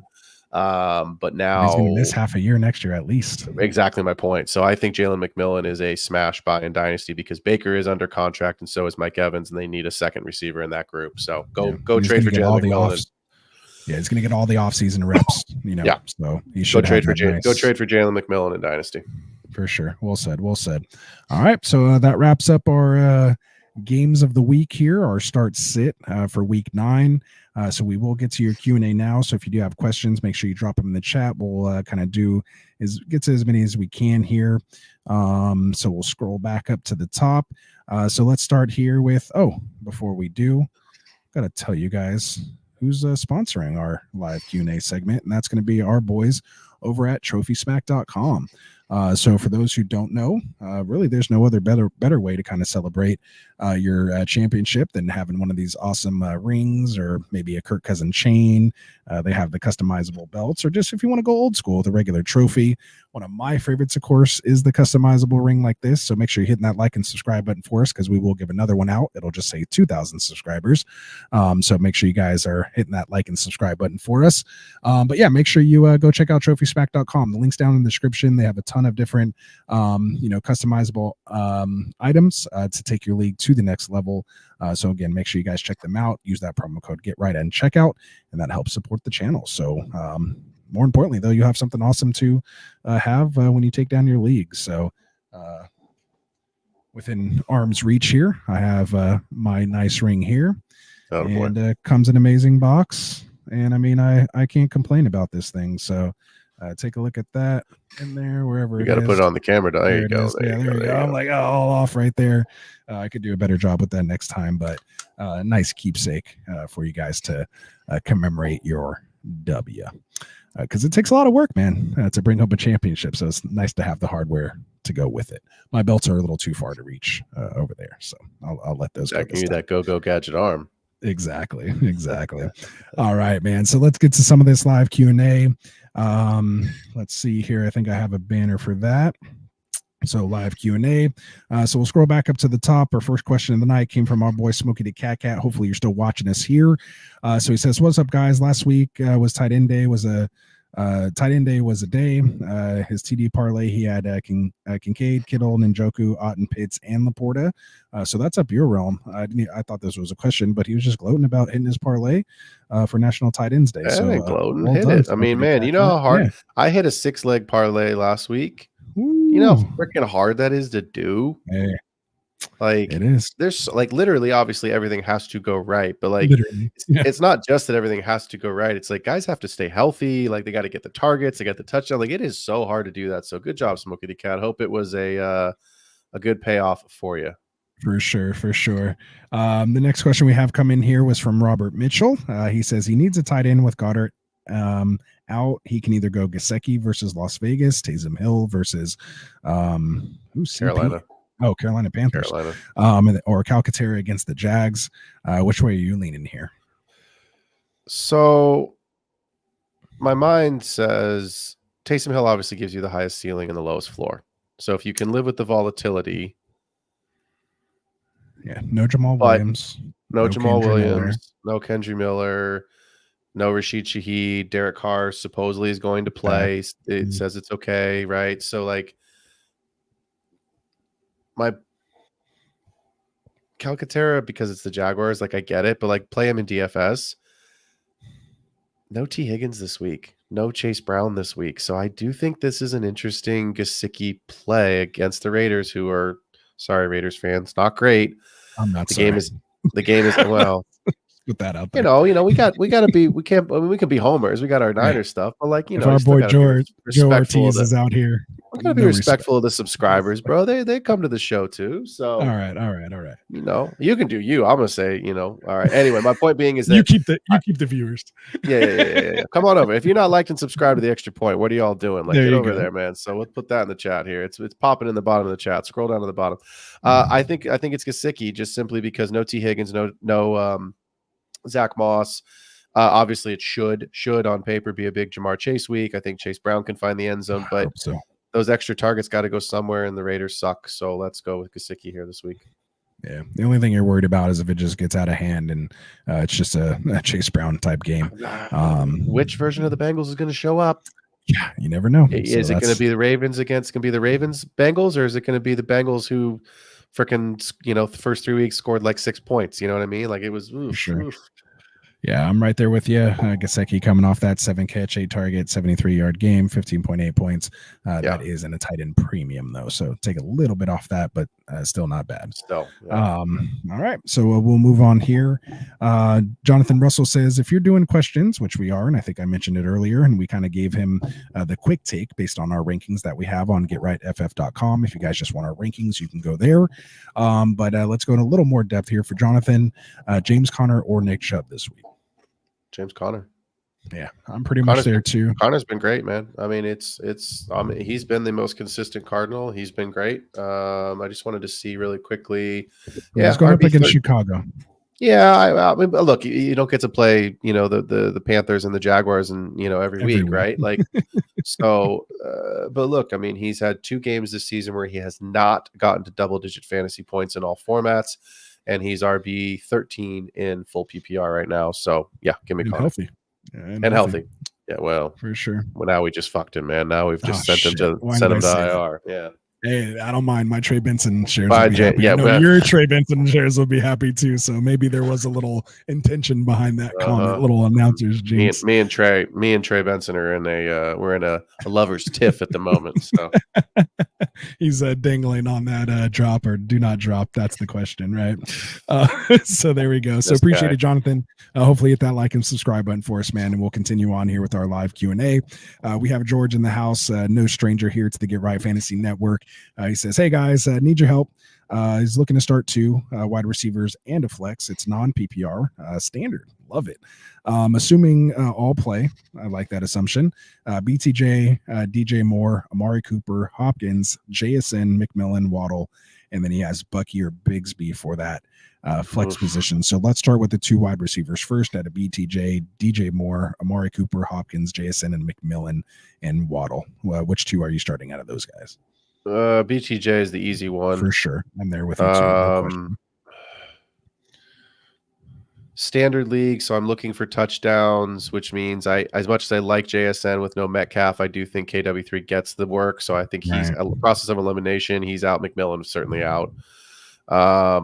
We talked about earlier, Hopkins' touchdown are probably not much, so he's out for me.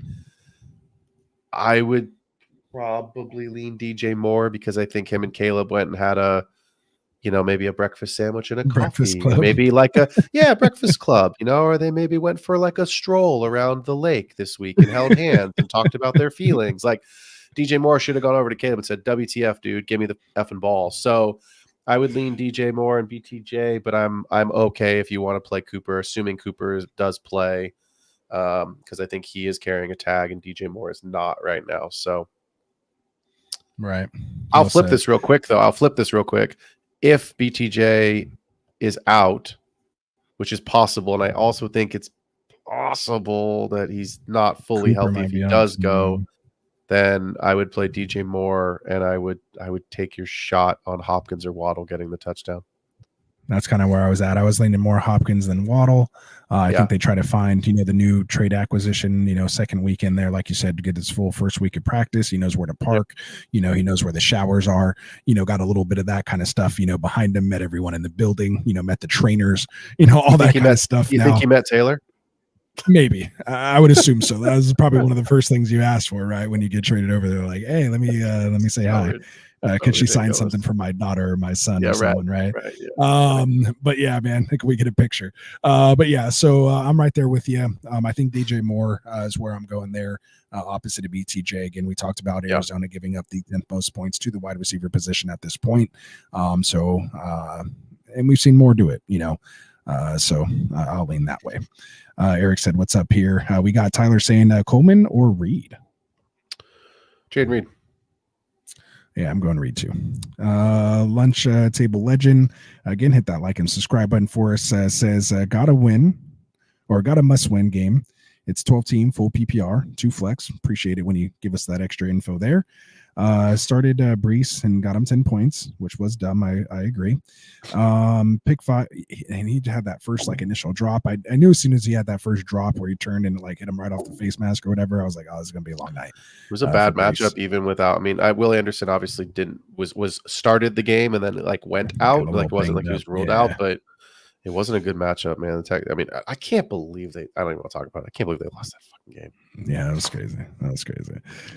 Garrett Wilson, man. Garrett Wilson, that catch was crazy. Game of the year. And we didn't even mention Marquez Corley dropping the ball. Malachi Corley. Or Malachi, my bad. Yeah. What did I say? Marquez? I don't even know if there is a Marquez in the NFL. But dropping the ball, pulling his best D-Jax celebration. So he'll be on a YouTube video of celebrating too early here soon. But yeah, so he says pick 5 of these players to start that have the highest ceiling. So actually he corrected and he said he just meant 4, not 5. So it's a little better. Oh, good. a little better. But no, we'll help you here, Lunch Table, man. We got you. So let's pick 4. So he has Chuba, Devonta Smith, Kareem Hunt, Jason, Amon-Ra, and Tillman. He has Pollard, but he's hurt. We're picking 3 because Amon-Ra is in there.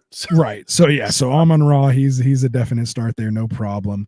To me, Devonta Smith is a must start in that as well too. Against Jacksonville, I personally like Chuba still, again with no Brooks this week, and they are going up against New Orleans. I was just looking to see who they were playing. I think they're playing. We didn't have Saints. that game on our slate. Yeah, I was going to say I think it's the Saints, right? Yep, Saints at Saints. So you're in a dome. I got you. So yeah, they're playing the Saints, and so I like him. Plus, I have him in a couple places, so that's why I was happy when Brooks didn't get activated, because I still need him for a couple more weeks here. So I think those are my 3 for sure: Chuba, Devonta Smith, Amon-Ra, St. Brown, and then it gets a little dicey here. Really, I guess you just kind of go Hunt after that, Yeah, it's the touchdown. It's the touchdown upside. Yeah, so I'm gonna go Hunt. You know what I mean? Like we talked about, the Bucks could be a run stuffer. They are run stuffers, but if you get to the 2-yard line, Patrick Mahomes isn't running it. There's no tush push. You know what I mean? Kareem Hunt's gonna be the guy. So yeah, for sure. Now let's say Pollard is active and he's good to go. Does he usurp any of those guys we mentioned here? Yes, I think he does. Actually, I think I would start him over Kareem Hunt. Against the Bears? No, they play the Patriots. Oh, I'm on the wrong. Remember, week. it's the not game of the week. Yeah, that's right. That's right. Oh, I was looking at week 1 and it was Panthers Saints week 1. They're just playing in Carolina this time, not at Saints, but it was the same matchup. So what do you know? They should have like European soccer, right? It should have promotion relegation. The Panthers need to go to the XFL and what is it, the Arlington Renegades or whoever won the chance. They just Right. come on up to the league. You know, like you get to Play be in the against NFC them. South, no big deal. So yeah, NFL yeah, I think or we agree on the something. same NFL G guys League? there. So yeah, Well NBA done, G, well done. yeah. We Yeah. just had this. I think he just put his question twice. Yeah. We just start read if it's Willis. Oh, that's a little because it happened. You already alternate. saw it once this season. Yeah, it wasn't too bad. It was week 3. It was so yeah. fine. He had a touchdown. For sure. I don't mind. Go ahead. 12-team PPR trade possibilities. I need wide receiver help. I have Tank, Nice Devontae, start. Darnell Nice start Mooney. if you started both of them. My running backs like those are the king of the mustard, Bijan, Chubb, Bigsby, Ramondre. My tight ends are Njoku, Kraft, and Pacheco's on IR. Any package deals I could offer. I mean, first thing, the caveat, right, is like we don't know what you're like. It's fine. Like we still need more information, but you need wide receiver help. Not that those 3 are bad, but if you can turn maybe like a Bigsby and Chubb into somebody, or maybe like Chubb and Stevenson might be the better package to maybe go get a wide receiver, I would open that possibility. That's what I would do too. I'm just thinking of names that fall in that range. Chubb and Stevenson.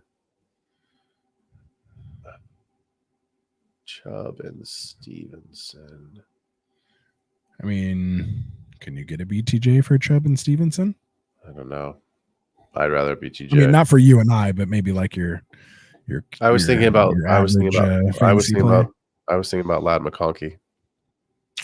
I feel like that's a little too much for Lad. You think it's too much for Lad? Yeah, like I think you're giving up a little too much. Yeah, I think you're giving up a little. I'd want to shoot a little higher than that. Could you go get Marvin Harrison Jr. for Chubb and Stevenson right now? Buy low. I would like to do that. Maybe. Because, I mean, if you're already running Dell Adams and Mooney and you add MHJ to that, like that's not a bad wide receiver 4, quote unquote. Yeah, those are interesting names. I wonder if you could get BTJ. Would you maybe trade like a Stevenson for a Josh Downs? Maybe not try to shoot so high. Dude, our brains are just insanely. I was just thinking, like, what if you did a 1-for-1? And I was like, could you go get Josh Downs with Flacco under center? It's so funny you just said that. Yeah. That's what I would do. Zay Flowers, if maybe the Zay Flowers owner is tripping because of the Deontay trade. It's possible. I mean, I was also thinking, like, could you get Packer? Could you get Jane Reed? Get one of the Packers guys? I mean, I know you have Kraft, but like, you're probably not starting Kraft over Njoku, especially not rest of season with right now. Jameis. Yeah, maybe Cooper even, maybe Amari Cooper. Go buy low on him kind of at the moment. See, play that betting game. Yeah. Yeah, that's kind of where I would shoot. Kind of some of those. So there's some names for you. Would you do Waddle? Would you maybe go after Waddle and take that upside shot? I'm having a real hard time with the Dolphins right now, just for the simple fact that, like, I get it. It was Tua's first game back, but dude, I get it. Every player can get injured on any play, but like, again, we talk about this. Like, Tua could fall down on a non-penalty play and hit his head. You know what I mean? Like it doesn't even have to hit on the one that hurt him. It doesn't have to be roughing the passer. Yeah, not even anything dirty. Yeah, he just like literally kind of headbutted that guy, and like it seems almost someone like slap him against the helmet, and you might get a concussion. Like my brain just keeps going back to that. Like I don't remember what year it was. I think it was 2 years ago, maybe 3. But like where Dak Prescott was backed up in like his own 5-yard line, and the follow through hit someone. It was a Packers game, and he hit someone in the helmet and like broke his hand. Do you remember that? Oh yeah. It was like 2 or 3 years ago, and he was out for like a month. It was like it was a stupid play because he was fucking balling out, dude. And like it was like when the Cowboys were like actually kind of good for fantasy, and you were like, oh, good, I've got like Zeke, and I've got CD, and I've got Dak. Like I'm good, right? Right. I think that was what CD's rookie year, wasn't it? I think it was his rookie year. And wasn't Amari Cooper still there? And he was balling. Oh yeah, he was there his rookie year. But anyway, my point is like it's like stupid shit like that where you're like, you could lose him if his freaking shoe's untied and he trips. Yeah, it's tough. That's tough. So yeah, it sucks because Waddle's so good, good. He is. He really is. So well said. So we'll move on here. We got Eric asking, where do you have? Oh, did you have a different one? Go ahead. Oh, was this not the one we're doing? Yeah, No, that Eric. was it. Yeah, go ahead. Dak and Cousins. I was just gonna look it up. I think I have them back to back. Yeah, No, make sure you check out our rankings over at getrightff.com. I have Kirk go Chains. I have Kirk Cousins as my QB6. We didn't cover this game, but I feel like it's going to be a shootout over there in Dallas. Too. I have Kirk go Chains. So there you go. Yeah, I have Dak at 13, but I have Kirky at 6. So Kirk good job. Chains. Let's go. All right, he has another league. It's Old Friends. It says our old school standard league. I have one of those too, Eric. It's a different mindset, but all fun. And that's the biggest thing after doing this show, man. I just love playing different types of fantasy football. Like I used to be the guy that was like, these are the perfect settings you need to have, and it needs to be this, this, and this, or else it's not even real fantasy. Now, like, bring me your standard, bring me your half PPR, bring me your crazy, vampire, zombie leagues. Like, I just love playing just different versions of this game because it's just kind of like you have to find the right Konami code to bring home a championship. So I don't mind him at all. But he says Dax or Baker, and then flex Pittman, Waddle, or Stevenson. So let's start. Again, the standard doesn't make a difference per se at the quarterback position. We'll just assume 6 point. But let's answer it both. Dak or Baker in 6 point, or Dak and Baker in 4 point. I have think Dak my answer is both. the same either way. Yeah, my answer is Dak for both, just because of the matchup with the Chiefs for Baker. For sure. And flex one, Pittman. Yeah, I'm Miami at Buffalo. It's not cold up there yet, or at least it shouldn't be that bad. But it's kind of raining earlier in the week. It's like, what is Miami right now, right? Like, it's just, what the hell are they? So unfortunately, as much as I love Jalen Waddle, like, again, because the standard league, we're looking for touchdowns. I'm looking at Pittman or Stevenson. Can Stevenson score a rushing touchdown against the Titans? Can Pittman? Like, who do you have in your waiver wire? Like, that's a tough decision. Seriously. I think honestly, I'm gonna go Waddle out of this group. Are you? I'll just take my chances there. Wow, really? Yeah, I think I take my chances with Waddle. I mean, I have Stevenson down as 29, but again, going up against that Tennessee defense is a little tough, and I just think, I just don't see it happening, especially if Brissett's there. Maybe if May plays, I may lean a little more Stevenson. That's actually what gives me a little more confidence in Stevenson is if Brissett plays. I get it; he can't push the ball downfield, stack the box. Like, I get the narrative, right. But like, also, again, we're chasing volume. Volume is king, and yeah, I think I lean Stevenson because it could get down to the 1 yard line and fall into the end zone. It's thin. It's really thin, but that's how I just think Waddle has a chance for the yards to maybe make up for that. With, again, Tua come back for this second week. So again, week 1, Waddle had over 100 yards. So yeah, that's what it is. It's still tough on the touchdown, but at Buffalo. Yeah, I mean, it's true. It's yardage, it's totals, and touchdowns. And Buffalo, remember, they play that too high. They play that too high safety in Buffalo. They don't allow big plays, which should almost deter Hill. So I think Waddle can potentially eat underneath. So that's that's my analysis there. So Eric says, thank you for some great insight. Loving the show. So appreciate that, man. Hopefully hit that like and subscribe button. Make sure you guys are subscribing to my boy Phil here as well too. He has a link down here in the description, so make sure you guys go check that out. It's in the chat as well as the description. So we'll go from there. We have Jim R here. Hopefully you're still with us. Says J.K. Dobbins or Brian Robinson Jr. In full PPR. For me, it's B-Rob, but where are you at? Yeah, I know that's the answer for you. Yeah, Jim must be new to the show. It's like when I texted you guys this week about that Jamar Chase trade, and I was like, well, you get this. I was like, I went to go reply, and then I read the bottom. I was like, oh. So for those that don't know, I traded for Jamar Chase this week in Dynasty, and I didn't think the trade would get done. I thought I was going to get countered in a big way, but Devonta Smith, a first and a second in 2025, leaving my team to get Jamar Chase into my team, which I was like, this is a good starting offer, expecting I'd need to raise it.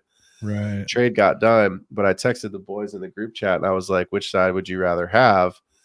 And I was like, Rasta, you don't get to answer. We know your side is Jamar Chase. So I was like, anyone else in the group chat want to weigh in here? Because Rasta's opinion is already taken into consideration. So yeah. My favorite reply was Tycoon saying Chase. I was like, there we go, Tycoon. Yeah. I mean, obviously the answer is Chase, but like it was more about like, what do I need to add to this offer to get Chase? Like, how far away am I? And I was like, apparently I wasn't far away at all, at least in that league. Got it done. I'll take B-Rob this week as well. For sure.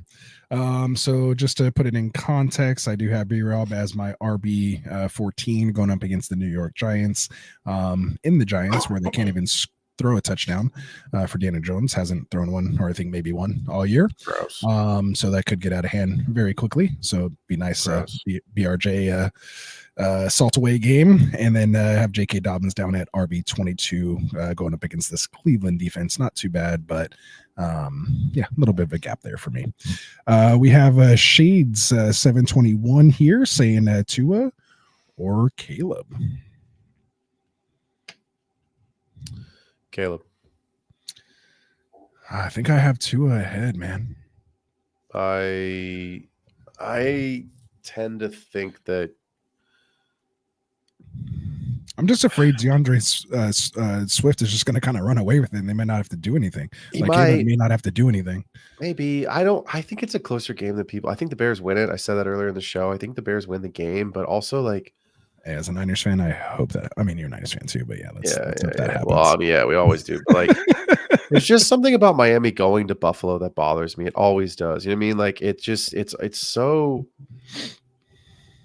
I don't know. The South going to the North. Yeah, I mean, just feel like win. They can go up there and win. They've done it before. It wouldn't be like crazy. It's just, I'm sorry, but like the Dolphins. Did you watch their last 5 weeks? They looked broken. And remember, this is that Thursday night game is where Tua got out anyway, man. Maybe he might have, and they got some ghost up there like Sam Darnold. Speaking of which, did you hear them say that on the Thursday? Yeah, you were out trick or treating. No. I was in the second. Oh, you did hear that? I was like, what a shot at Sam Yeah. Darnold out of nowhere. This guy's like almost an MVP candidate, and they're going to say that on national TV. Like that was a shot. Like I say that in our chat just to be funny, but for them to put that on national TV like that, man, that was a little. It was because it was Halloween, right? Al Michael. Yeah, but Al Michaels does not give up. On this Al Michaels doesn't give a fuck anymore. He's like 1 foot out the door towards retirement. Whatever. He's just like laid out there. Like what was it 2 weeks ago? They were talking about some restaurant in whatever city they were in. He was like, "Oh, get those vegetables out of here. I don't eat vegetables." Yeah, I was like, that was hilarious. What? Yes, all the kids out there, right? Like you just eat like meat and potatoes, like bro. Right. Like, oh man, that's too wild. funny. That was good stuff. So. Good stuff. But yeah, I have Caleb in this game. I think it's a closer game than people think it's going to be. Right. And I do think Caleb outperforms Tua this week. Yeah. Caleb or Baker? Man, that's hard. Caleb. It's a better matchup. Carr or Caleb against Carolina?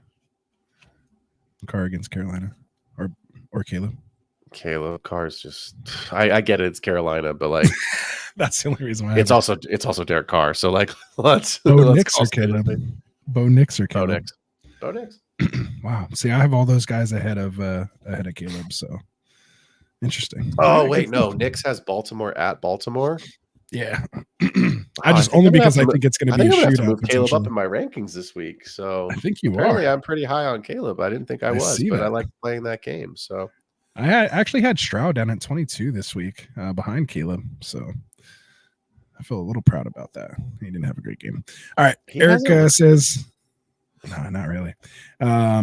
Eric says he's swaying towards Stevenson himself, so he's siding with you there, Phil. So, Eric, make sure you go throw Phil a like and subscribe. Don't unsubscribe from Get Right Fantasy, but definitely make sure you go check out his content as well if you're feeling in line with him. But if you're feeling in line with him, you're probably feeling in line with me as well too, because we're pretty close. So appreciate you, man. Thanks for watching and throwing that out. We got Jay Silva in here saying I need an RB2, don't we all? And a flex. He has Tracy. He's pretty much. I think that's going to be the answer to anyone else for I see here. That's a lock one. Yep. He says, or Chubb. So for sure, Tracy over Chubb with him being active, clearing the concussion protocol. And then for a flex, do you like Pittman, Shakir, or Tillman? I'm an easy Shakir on that one, honestly. Yeah, I am as well. All right. So Tracy and Shakir it is. Yeah. Let's see. Jim saying thanks, guys. He has one last question. Hey, hopefully it's not your last, Jim. I mean, keep asking questions. We have other shows. Keep asking, keep coming back, man. We appreciate it. Don't feel bad asking questions. That's what we're here for. He says Hopkins or Calvin Ridley in PPR. Calvin Ridley. Wow. My initial thought was Hopkins. I'm just feeling this Hopkins game, man. Week 2 with him back. Like, I think Reed really makes an effort to get Hopkins in the end zone this week. Wait, I just think that complete Ridley game was a complete fluke. I mean, probably. Like, it's the Titans. It's disgusting, but also it's like I think the game environment. I mean, without Hopkins there's nobody. I mean, there's really nobody else. Like Boyd's not doing anything. Westbrook Akine is not doing anything. I mean, except for catching touchdowns, but still.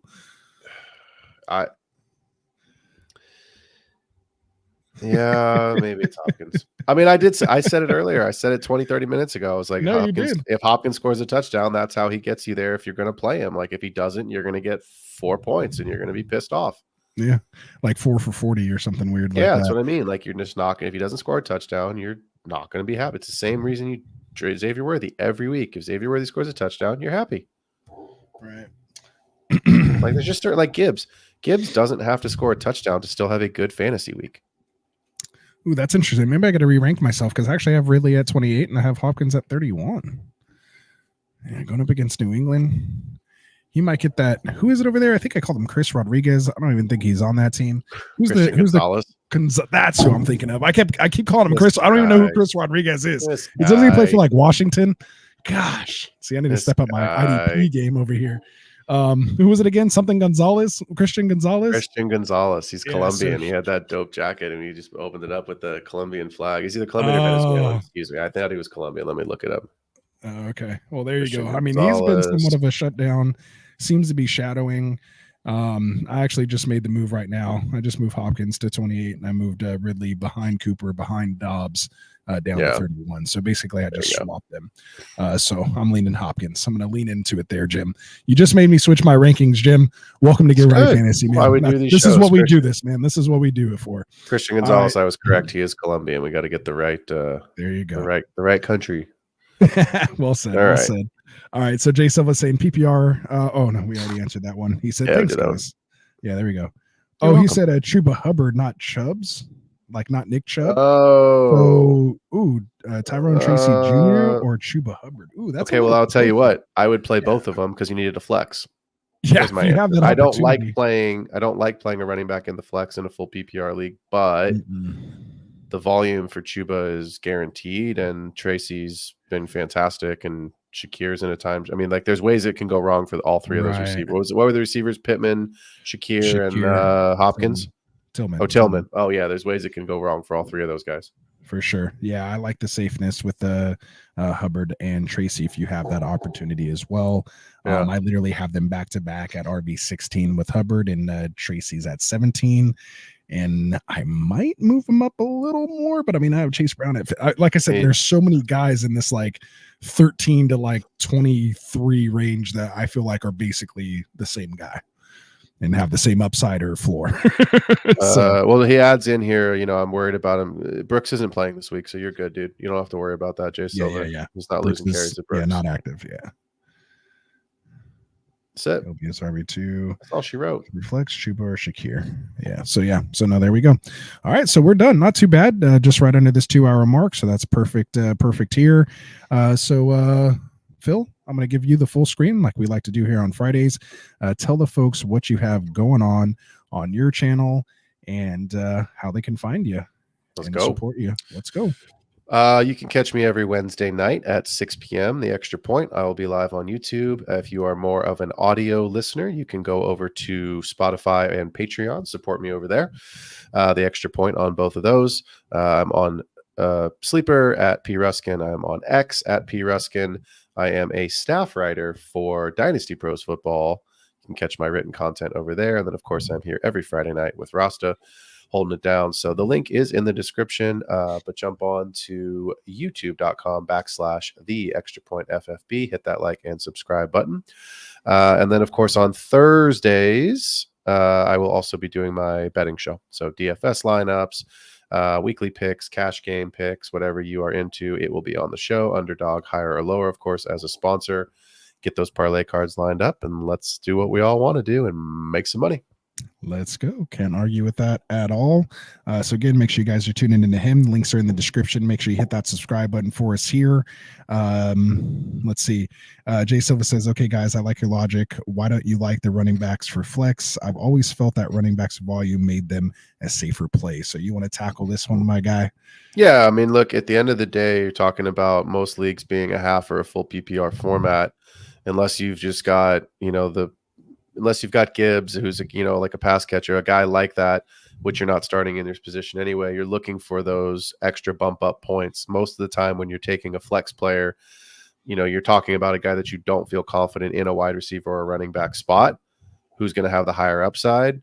It's usually going to be the wide receiver. Sure, every metric has an outlier where, you could get somebody in that running back in there, but what you're looking for is 3 to 4 catches. That's an extra 20 to 30 yards a running back has to get just to break even, let alone when there's a touchdown on top of it. So that's why we prefer to have the wide receivers in those positions. For sure. And then definitely any type of like PPR, but for sure in full PPR, you want to run that way. Again, the only time that you find yourself in these quandaries where you want to start a running back in that flex spot is when one of your handcuff quote unquote running backs hit and become a starter. So someone like a Chase Brown, someone like a Chuba Hubbard, it's, very specific when they come in and, put up kind of top 10 numbers, then that's not someone that you're normally drafting in like the, 8th plus round. That's normally about when you're, pulling your flex guy. So now they're vaulted into a weekly status of, a top 20, top 15 type guy. So that's when I feel comfortable putting some running back in my flex, there. And also sometimes too, your record, may determine whether you need to go for an upside play or just get that nice floor and get those points in there. So that'll just be my extra 2 cents on that. So Jay Silva says, thanks guys, just around your channel. I'll check out you guys next week. So yeah, we're here again, basically 7 days a week, man. So just have those notifications on. You'll see us go live. We're always doing live Q&A in addition to whatever show we have set up.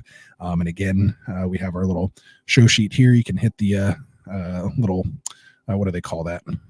Pause button to check out what we got here for our show schedule. But the easiest way again is just to put on those notifications, and you'll check us out when we go live. All right, so we'll wrap it up here. We do have one more question. We got Jim saying, thanks, guys. So we appreciate that. So again, make sure you guys are hitting that like and subscribe button for us. We'll get to Jacob's question here, then Malik's question here. And then other than that, we're going to call it a night unless you throw us a super chat. Otherwise, we'll be back here for you Sunday morning with another live show once we get all the actives and inactives with Classic Mike. So Jacob here says he's 5-3. It's full PPR. 1 QB, 2 running back, 3 wide receiver, 1 flex, and 1 tight end. Love the description there. Well done. Professional question asker there. Love it, Jacob. He has Bo Nix, Russell Wilson, Dowdle, Achane, Pacheco, CD, Jaden Reed, Jaden Reed. Devonta Smith, George Pickens, Juju Smith-Schuster, Croker, the new guy from the Panthers, Tyler Kraft, Taysom Hill. He was thinking about trying to trade CD or Dowdle or CD. I think it's CD with Dowdle. Yeah, and Dowdle for Saquon and Sutton. I would do that. Or that's tough. I mean, to me, trading hard. CD and Saquon is just you're basically just swapping position for position. So I don't like really doing something like that. Now, if you can trade, CD and maybe like Pacheco for Saquon and like a way better, wide receiver or something like that, then maybe. But yeah, I'm not feeling that. What about you? I would rather have the CD side of things. It's just, first of all, there's more guaranteed competition for touchdowns in Philadelphia, right? Like I get it. Saquon's hard to not have on your team, but he's the RB1 right now, no question. But yeah, but that's fine, right? Like, well, Derrick Henry's RB1, but like, I mean, like you're talking about your own quarterback with the tush push. You've got receivers there, right? I just have full PPR. I have a hard time going away from CD. Yeah, I get it. Like my Jacob, my honest opinion is you're not asking this question if Pacheco's healthy. You know what I mean? Like I Right. and I look at this roster, I'm like, why does he need to upgrade the running back position? Because No Pacheco's hurt, right? So you have Achane and Dowdle has, I mean, Dallas is just a mess. But see, I'd rather be struggling for that RB2. Like I have no problem playing Achane and Dowdle versus playing your wide receiver core without CD. Like I think your that's team what I mean. Like is just much better. Yeah. Your ceiling with Jaden Reed and Devonta Smith and Pickens is not close to CD. So your ceiling with Achane can get close to Saquon production on certain weeks. So especially with Tua coming back, just ride that out a little bit. He had longer. what was it? I mean, I know Mostert scored 2 touchdowns. I think he had 7 catches. Yeah. Achane had a good week, even though he didn't, Mostert got the touchdowns. He had 10 for 97 last week and 8 catches, 6 for 8 for 50 yards. And he got a passing touchdown through the air, receiving touchdown, excuse me. Yeah. 26.7 in full PPR last week. Yeah. So I think you're fine. I'm fine with that. Yeah, I think you are too. I'll just say this because I got have something else. Yeah. I have some guys that, I mean, you and I are in a ton of leagues together, but like, I think sometimes guys just get like itchy trigger finger of like, I need to make a trade. I need to I get like sometimes your roster is like good. You know what I mean? Like it's fantasy football. Like you're going to have spike weeks. You're going to have some shit weeks. Like it's just how it freaking goes. But like, you don't have to make a move just to make a move. And I think this roster is pretty good. Quarterbacks aren't great, but like the rest of the team's pretty high ceilings, which is you can make up for a poor quarterback. It's only one quarterback anyway. And Bo Nix runs. Bo Nix run around. He run around out there. He may not be running around much longer if he gets smoked, but might be eating for soup sure. with Tua. Him and Tua are gonna be eating soup together. Right. Yeah, for sure. So stick it out there. If anything, maybe try to, trade Pickens coming off that big game. Maybe you can do something there. Maybe Pickens and Dowdle shoot for someone just a little bit lower. Maybe you can Pickens and Dowdle for, maybe someone like David Montgomery, maybe, Brian Robinson Jr. Maybe you can go grab James Brown. Conner. Yeah, James Conner, I don't think you can trade for Monty right now. Monty might be a little high. What about maybe like even Tyrone Tracy? Maybe take a chance on that. Aaron Jones you might be able to get for that package. So I would just explore some of those other options. Yep. For sure. All right, good stuff. So what else we got here? Got a couple more that came in here. Malik, need a little help. Jaden Reed, DJ Moore, Tyrone Tracy. Who do you start in the flex? Full PPR start. I think I'm Tyrone Tracy in all formats. I think I am too. That's why I just paused like that. I think it's Tracy in all formats. Yeah, it's tough. Reed a close second. DJ Moore would be my third, even though it's a nice matchup. So good stuff. All right, Medina, this might be it. 0.5 point PPRs. Running backs are Kyron, Kamara, Cook, Tracy, and Bucky. That's a nice RB room. I was thinking of flexing Cook, or should he flex Tracy? Damn, you got like in half. The problem is James Cook doesn't score touchdown. Like he does, but like he's not the goal line back, right? Like it's. I'm just trying to look. He's got. I mean, I have Cook at 13, who I think is my highest ranked guy out of these guys. Actually scored 7 touchdowns this year. Yeah, well, 3 of them came in one game. So. James Cook. Oh, sorry, rushing. Sorry, scored 7 rushing touchdowns. Yes, he did have 3 in that one game, but that was what 2 rushing and 1 receiving, right? Yeah. That's the only receiving touchdown he has, though, right? Correct. Yeah. He's got 8 total, 7 rushing. Total. Okay. I start Cook. I think so too. Cook is my highest ranked, and then I think I have Tracy after that, and then Bucky. So yeah. But nice room. Bad problem to have.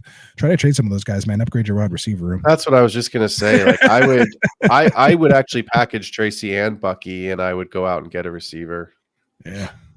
And if you did, because you said that, we're gonna hang on just one more second here. What kind of receiver are you trying to target if you're packaging those guys? I think that might almost be an overpay for MHJ.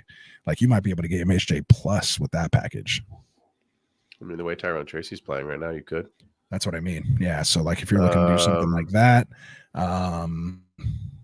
else are you thinking? Let me pull some names. Yeah. Let me get the old trusty list out here. Maybe a hurt Brian Thomas Jr. you might be able to get. That's what I was thinking was BTJ. Jaden I Reed. wonder if you could go get. You might Wilson, maybe Puka. Now that with this knee injury, maybe take a risk on Puka. Here's an interesting thought. Would you get Nico plus? Ooh. Do you think or Mike Evans? Don't forget about these guys. That's what I mean. Like, could you go get Deontay Johnson and Nico? Not Deontay Johnson for me, but Nico and someone. I like that idea. I was thinking of a guy in a timeshare that like people aren't excited about. Yeah. Right. Like I don't really want to trade for Deontay Johnson, but I'm thinking like if I'm going to get 2 for 2 here. Right. Yeah. Nico is a really interesting name because he's got one more week to heal up here. Yeah. Assuming he's coming back next week, but boy, Good they need him. Yeah, they do. And he should walk back and just go right back to wide receiver. Oh, like CJ Stroud, like I was like, oh, he's fine. I mean, I know Diggs just tore the ACL, but I was like, he'll be fine. He's got Diggs, he's got Schultz, he's got Mixon, he's got Tank. Like he's gonna be good. And I was like, droppable. I was like, what are you doing? Like, is the whole team Nico? Like, have we just established it? Like you suck like without Nico? Like what's going on? So yeah, it looks like it. Well, we have my notes. I gotta. Yeah, I was gonna say we're out of here. Yeah.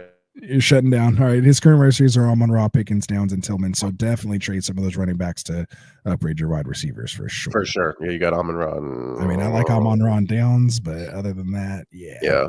Upgrade. Yep.